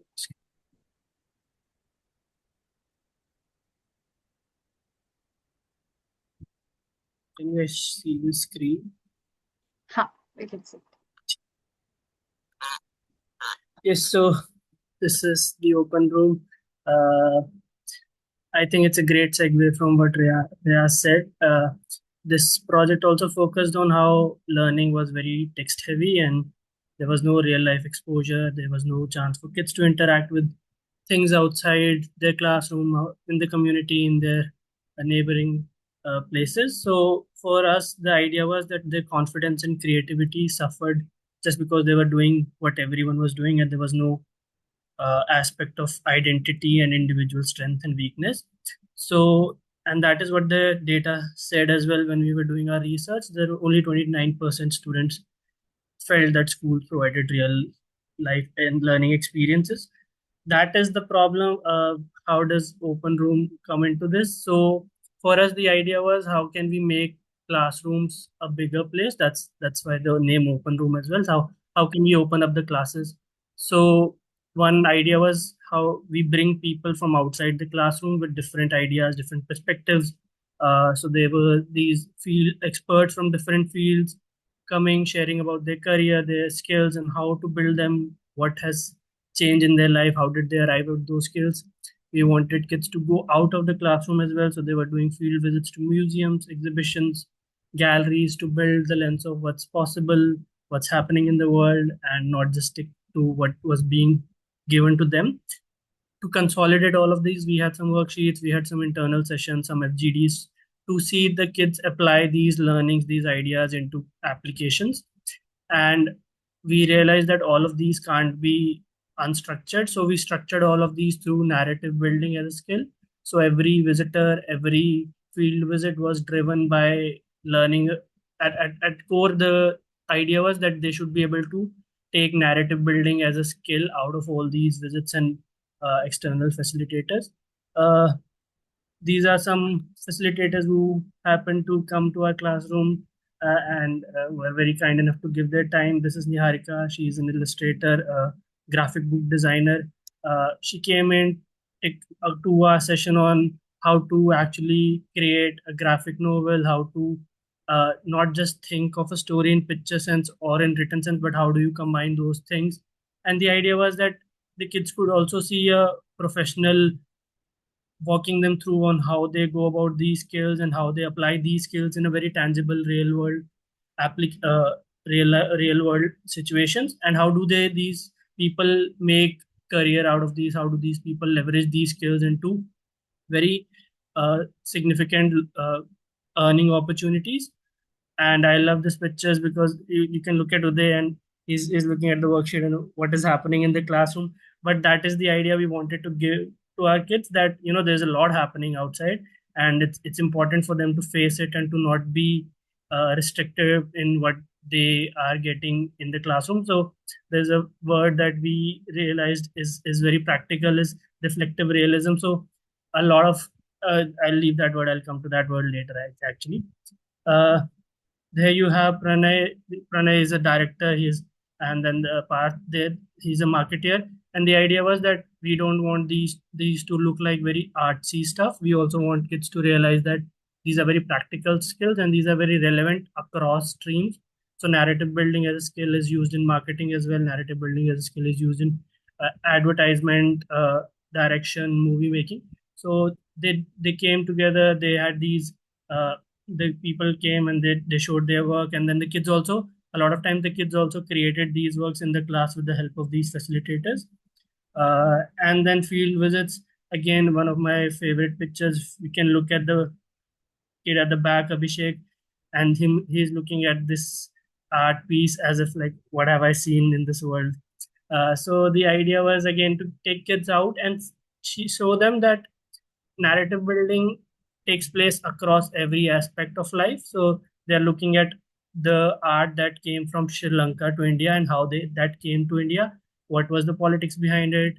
Why did it come? What was the price? So all of those as history as encompassed in one piece of art, uh, and also for them to realize that uh, what they might think they're very good at art, but there are people who are doing so much better, and to compare those skills, and but also to see a physical validation of that. If you improve your skills, it can become a public spectacle and it can tell a great story.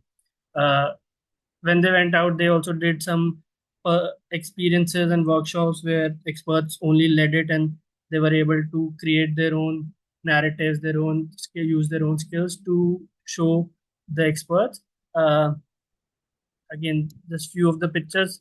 Uh, I will come to the data aspect on what I learned out of it. We wanted to do a very structured baseline and endline because these are very abstract skills and very hard to judge on what changes have occurred in the kids. So the our baseline and endline was comprised of UNICEF's life skills measurement tool and life skill assessment scale. Uh, these are very big tools, but we took smaller points that were relevant to our project. First was creativity, and we could actually see a 15% normalized gain in creativity. So kids went from thinking from just one particular lens to having a divergent thinking. Kids I heard talk in the same sort of ideation process suddenly were talking about different things and different ideas. Confidence, so a massive, it's not a massive, but for us it felt a huge thing, a 22.8% normalized gain. And this is kids, initially kids were just hesitant to talk to when people would come from outside. They would not share anything with them, they would not ask them questions, and that is something we wanted to change, because for us idea was kids should also interact with them, and that's where the learning happens. So initially, first few visits, and we had a debrief with kids, and they would share that I was too scared to ask ma'am what if she thinks I did not listen to her, or what if she thinks I'm not smart enough. To actually going and opening up to people in the museum, in the workshops, on asking them how do I do it? This is my idea. How do I build on it? And then just coming prepared with a lot of questions in the later visits and asking them to, so that was a massive increase. In fact, one of my kids, very quick story, one of my kids recently went for a, a trek with an organization, and she was telling me that, sir, no kid was opening up, no kid was sharing. I only took the freedom, and I only opened up everyone to talk with each other. So just a heartwarming moment that this impact is going out of the project. Uh, One thing where we initially, we when we saw the baseline, we thought, okay, maybe this will not come in our, not reflect very well. So self-awareness saw a minus 25.5 normalized gain. uh, our belief is that maybe there was a superficial sense of self-awareness. Maybe the kids thought that they know themselves, but after being exposed to different opportunities and different skills, maybe they realize maybe they don't know themselves as well. That is our hypothesis, but this is what the data says, and I'm putting it out there as it came out. Sanchit, I just request you to wrap up, please. Yes, just wrapping up, one more slide. So the goal was always to give them exposure, but ultimately we wanted that exposure to lead to something. So there was an expression element to it. And the kids have actually come together. They, all of them have written stories about their lives, about their communities. I have got a lot of them, but we're still waiting for some of them. And the idea is to combine all of these things into a zine, and we want to give each kid who was part of it a physical manifestation of what they could achieve through this project. As one of our mentors rightly said, that for kids creativity is an abstract concept. If I show them the data, for them that means nothing, but if I show them what they have been able to create with that data, that will be a lifelong learning process. So once the design is ready, I will make sure to send it in the group so everyone can also go through it.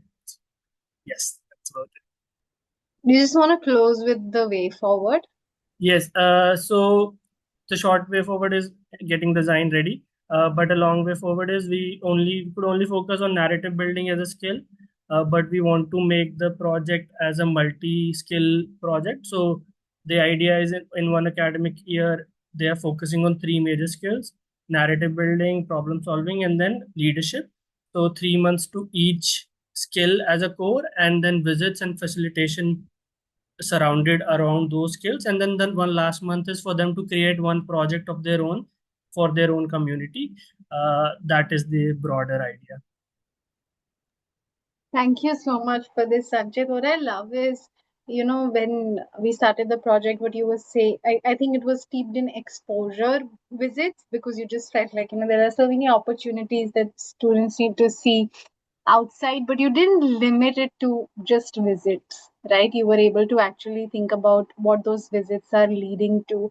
I saw words like reflective realism thrown in there. I think that's just fabulous how you were able to kind of really think about the fact that exposure can in itself be a very, very deep learning experience, and how do you actually tie it all together. And I see a couple of people in the chat asking you for how and what kind of assessment tools that you used, because you were able to really quantify things like confidence and self-awareness. So I think there are requests for you to share those, so please do that. And I'm very glad how this has gone down.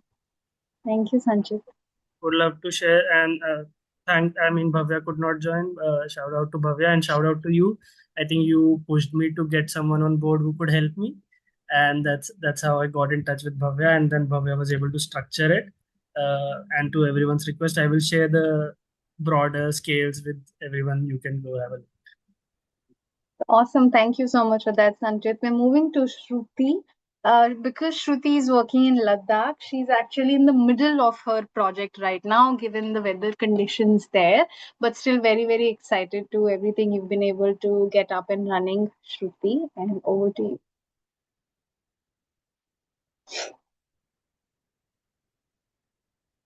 Hello, everybody. So basically, I would share right now, which is more through my lived experience rather than a presentation. But I do have things to share, like I can share visual things which I've been documenting. So I can just share the journey through different presentations which I have already. Second. Wait.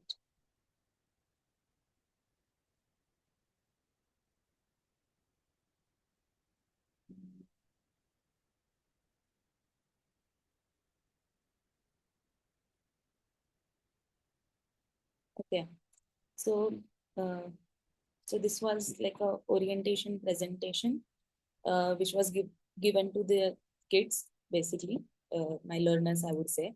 So which was welcome to a new way of learning, which is the regenerative nomads. And what we are trying to do here is learning with the soul and soil.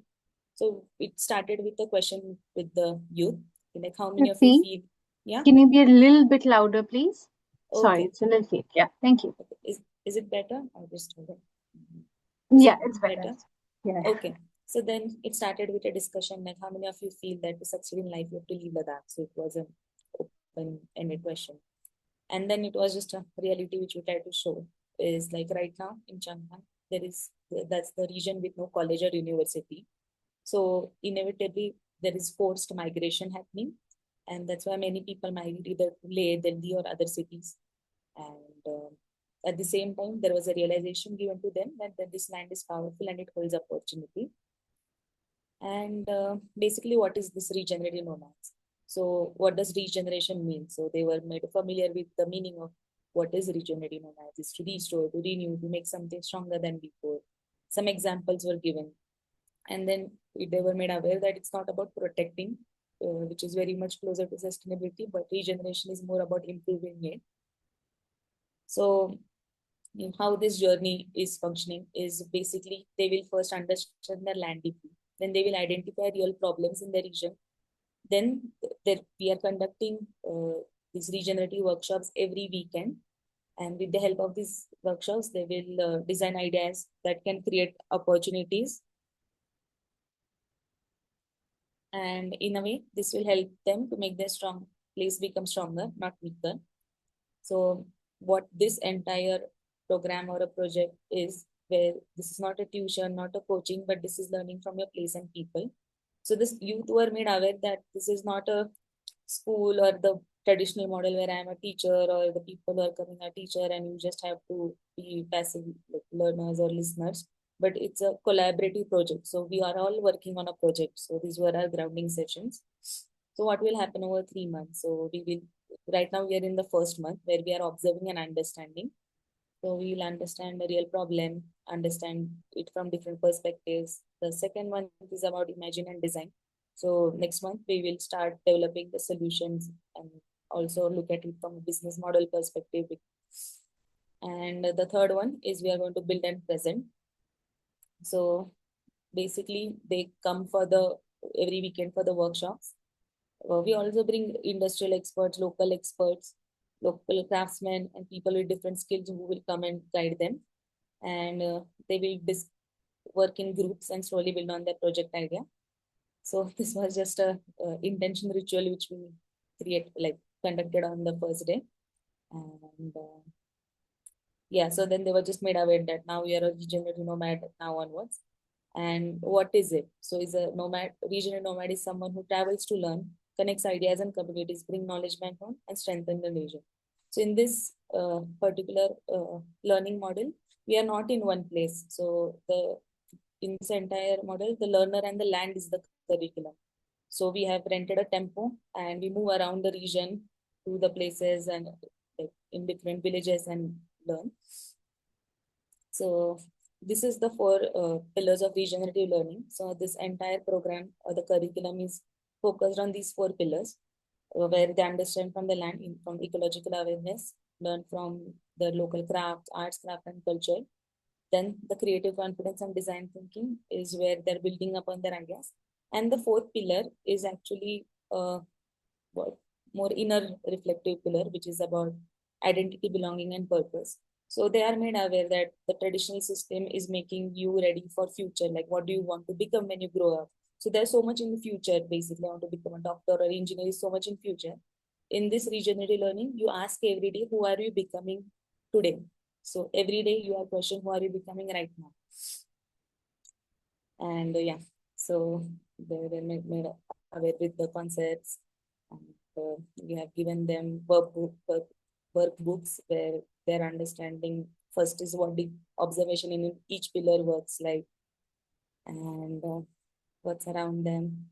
And the formats of our learning is not limited to just books, but through 13 different formats where we are trying to learn from. Then, yeah, they have to be keen observer. So these are just some activities which we Thank you, further. Shruti. Do you want to tell us what are some main activities coming up for the project? Yeah, I can share because I've been documenting it so far.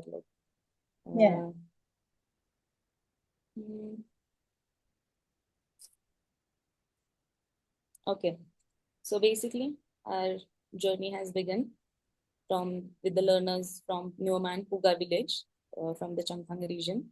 So as I was telling you, we did the intention ritual with the 4 elements. And just a second. I just refresh. Sorry.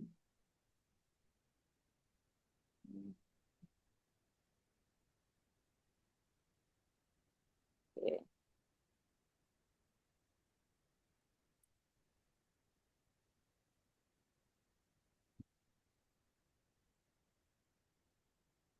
It's okay if you're able to also just give us a verbal download, that'll be good because we'll have to move on to Shubham. Yeah, if you're just in your words. Yeah, so I'll just quickly go through it. So what we did was, our first exercise was this mobility map of the year.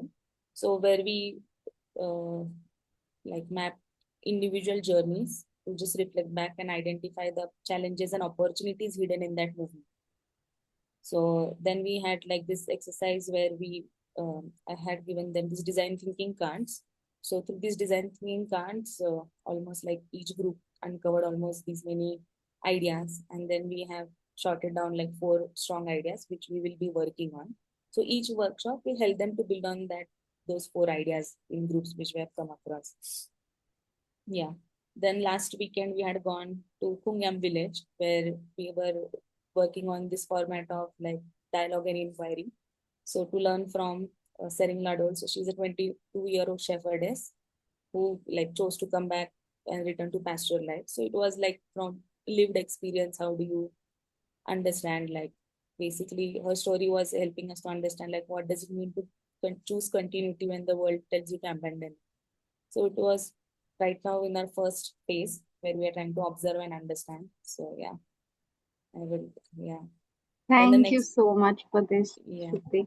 So sorry, but these are very beautiful slides, by the way. And of course, I think your background reflects how beautifully you're able to capture all of this. And it seems like there is demand to see more of your slides on the chat if you're able to, if you are okay with public access and you're able to Yeah, share yeah. your So slides, these that'll be slides great. actually I'm posting in on the Instagram page of Regenerative Oh, lovely. Finance. Okay. So it's like documented like how the journey is happening. So yeah, Thank you so much for this, Shruti. I'm finally so happy to see this up and running. And you've been waiting for this, for the climate to be better.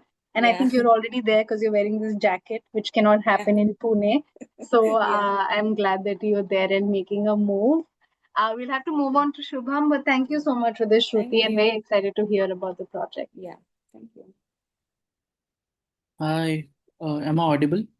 Yes. Oh, yes, I'll have to share your slides. Sorry, I didn't have them.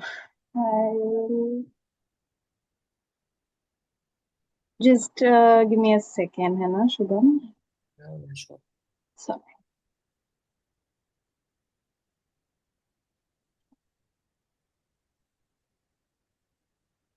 Okay. All right. I think you can start speaking, Shubham. I'll get my screen ready. Hi, good evening, everyone. So I want to start with one line. So the skill that will run the world are being taught to some children, and we are teaching them to the rest. Hi, my name is Shubham. I'm the founder of Pencil Bee Studio, and today let us walk through the fact that what happens when you refuse to accept that a child's future is decided by where they were born. So here, slide two. Like, yeah. So here, the is the world that we are living in. And by 2030, 92 million jobs disappear and 170 million new one will get created. And every single of them needing AI skill, data thinking, and digital fluency. And India has 20% of the world workforce coming its way. And that's a massive opportunity. But only 48.7% of our youth are employable today. We are building a world next economy, and our children are still learning from a system which is designed in 1986. Next slide, please. So now, who are we actually talking about? 24.8 crore student in India, 69% in government school, million more in low-fee private school, and where families are paying fees, but our children are getting zero exposure to skill that is actually going to matter tomorrow. NEP 2020 says that AI and coding, teach AI and coding from middle school, but the ground reality making it almost fictional. Next slide.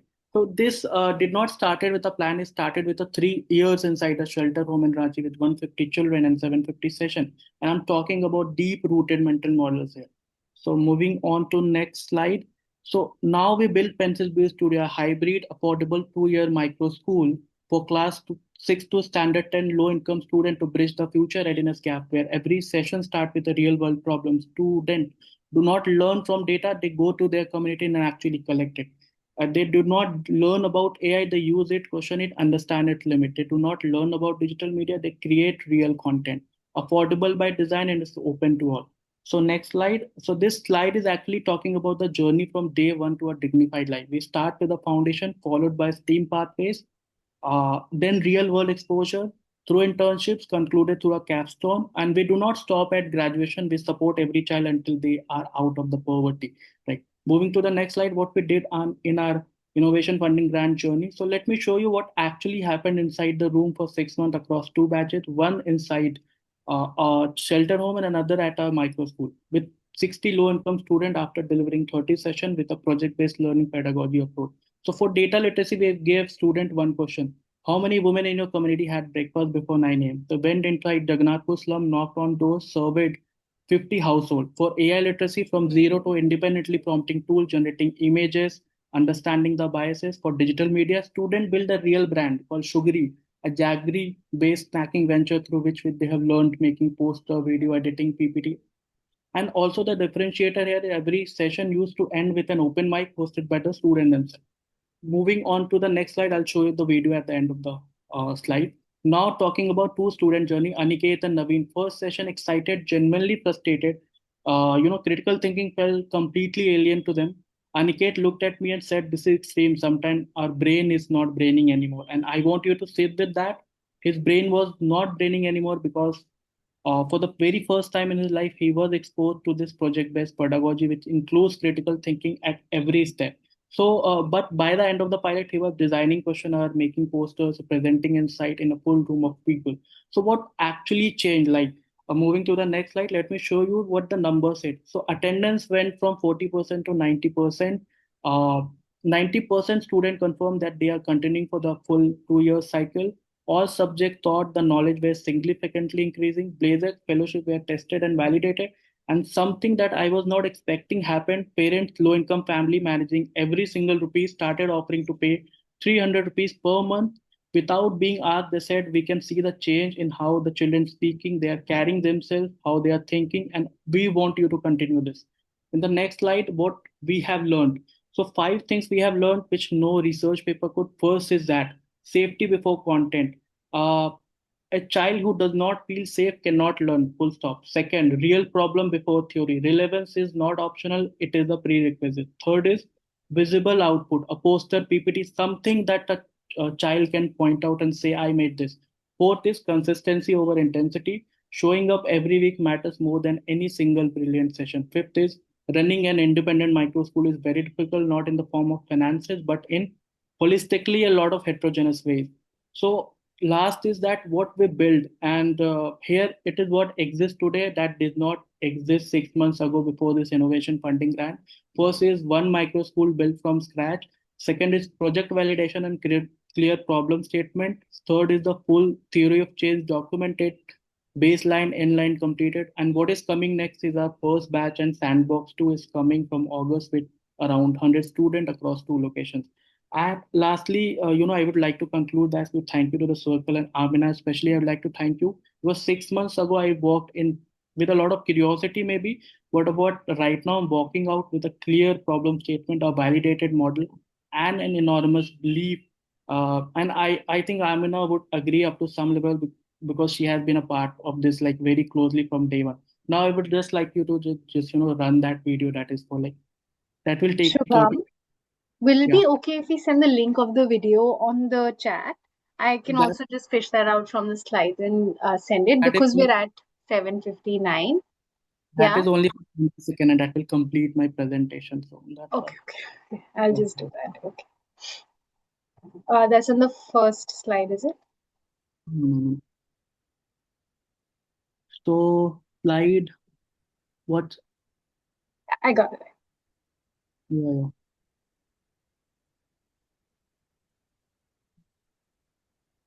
Yeah, slide 7 maybe.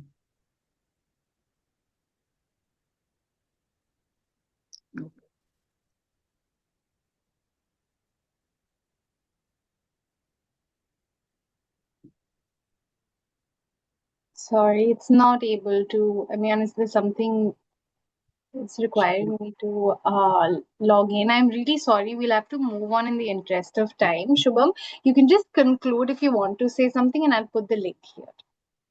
That's all. I'll share the videos and artifacts because I was not able to say it through this presentation, but I will definitely share the whole link so that you can actually go through the project-based pedagogy that we have been following. And that's all. Thank you so much for being so patient with me, especially because Thank that's you all. so much, Shubham. I think I agree with what you said. The kind of leaps that you've made with the micro school have been so wonderful to see, and you're doing so much on ground. I don't think the deck did justice to everything that you've been trying to do for Rachi and for the kids there. So I'm very grateful that you're doing this and excited to keep seeing this go. Thank you so much. Okay. Thank you. Zara, over to you, folks. My apologies. We'll go over 5 minutes over time. Feel free to please stay back and we'll close with Zara's presentation.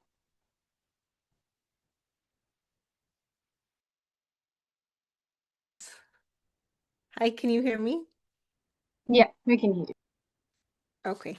I was saying that this is such a hard, it's so hard to be the last after hearing so many incredible presentations. But I just wanted to say that it was just really inspiring to be here. I'm just going to play it. Okay. Can you still see my slide? Yeah, you'll have to do full screen if it's possible. Yeah. Yeah. Yeah. Is that good? Yeah. All right. So I'm going to try to keep this as short as possible. What we received the grant for was to add a preventive health mother and child camp to our English literacy classes. We're running an after-school program in which we use art and theater and storytelling to increase English literacy. And we pulled in a team of OBGYNs, pediatricians, pediatric surgeons, speech therapists, neurorehabilitation, and we also added counselors. There were growth and nutrition was being tracked, anemia, various developmental milestones, vision and hearing, and doing an overall social assessment of the home environment.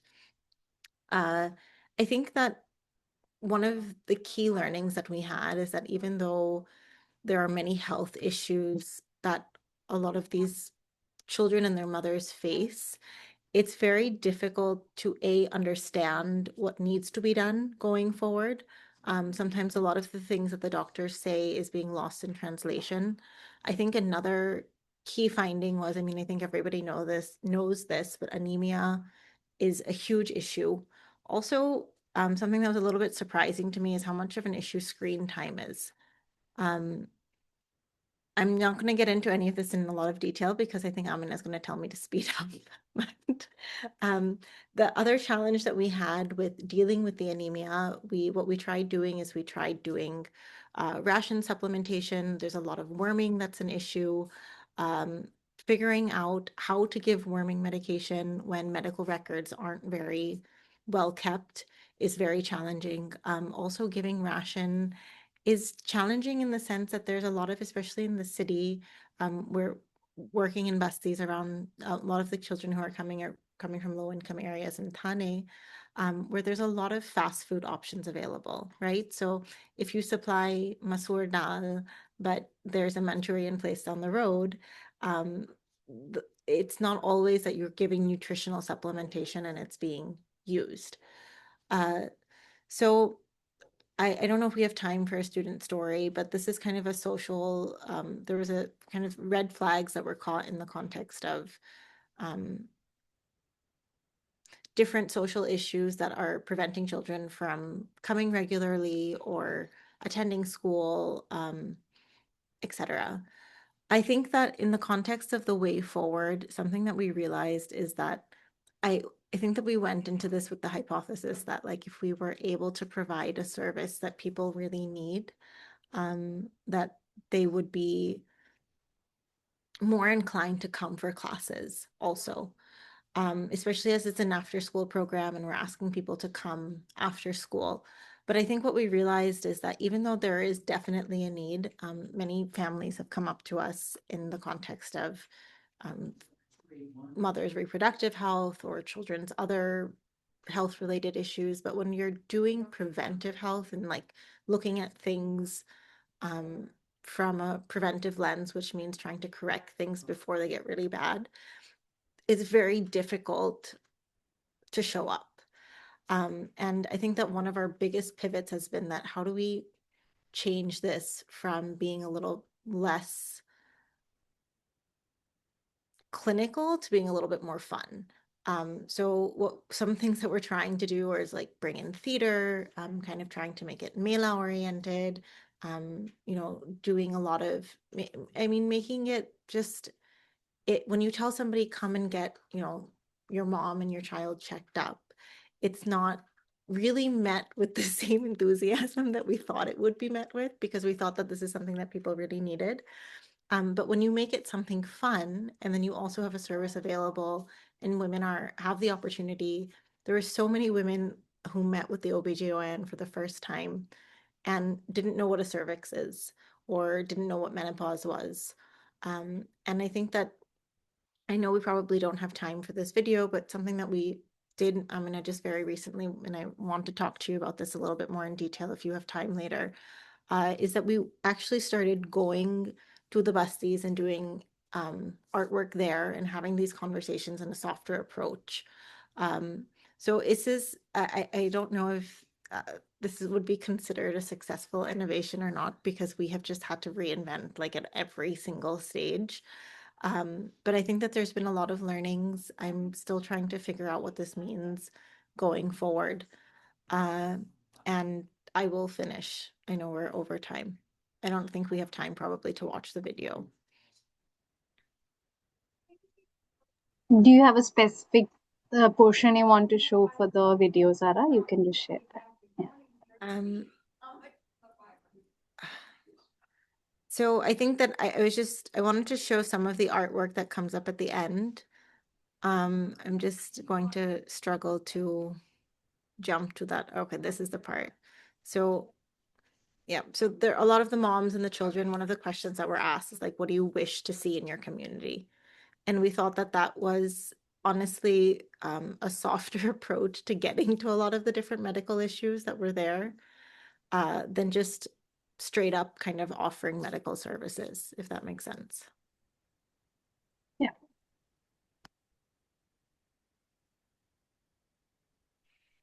Okay.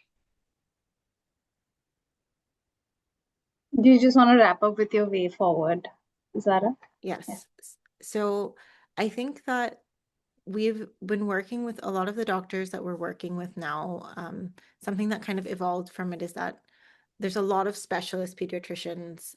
I don't know if anybody knows, but in Thane, they've opened this major pediatric hospital, MRR hospital. And there's been a lot of pediatric specialists who have said that they want to help. So I think definitely a way forward is figuring out, how we can get that care to the children who are coming to our program, but also to other children overall. And the other idea is that in the preventive health space, whether it is water quality or deworming or nutrition overall, what are things that we can do to make it engaging and fun and give people kind of ownership over these issues in a way that is not necessarily informational, but just like in a community building based way. Thank you so much for that, Zara. And thank you so much for sticking with this project. And I've seen you transition from really thinking about, literacy and thinking about academic mastery to actually going ahead and expanding your lens to what the community needs. And there are so many deep community needs, including health. And you're even looking at health from an educator's lens, which to me is so, so powerful. And you're really figuring out how to actually make that something that you can co-design with the community and keep taking it forward. And I know there were some serious challenges, infrastructural and otherwise, in your project, and you still stuck that through, given and also your intense travel schedule as well. So thank you so much for sticking through with it. And folks, again, thank you so much for coming in and doing this. And to something that Zara mentioned, that this wasn't a successful innovation, so you don't know how this is going to go ahead. I want to tell everyone that the point for the innovation grant was never to actually look for successful outcomes. It was just to kind of also make sure that you have some support and some funding to see what is it that children in your community really need.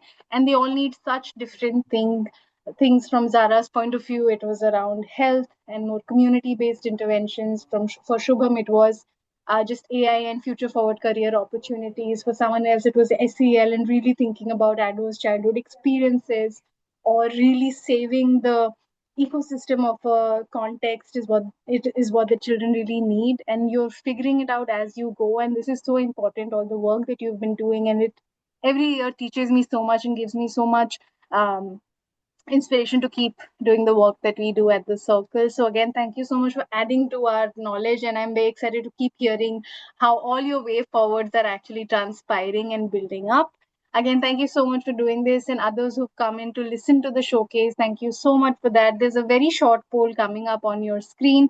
If you can just fill it on your way out. And again, to all the grantees, congratulations, and please keep expanding your projects and partnering with the circle.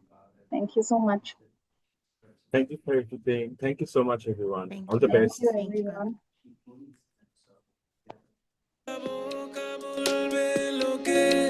তবুও নিজেকে একটু সাজিয়ে দিয়েছি উড়া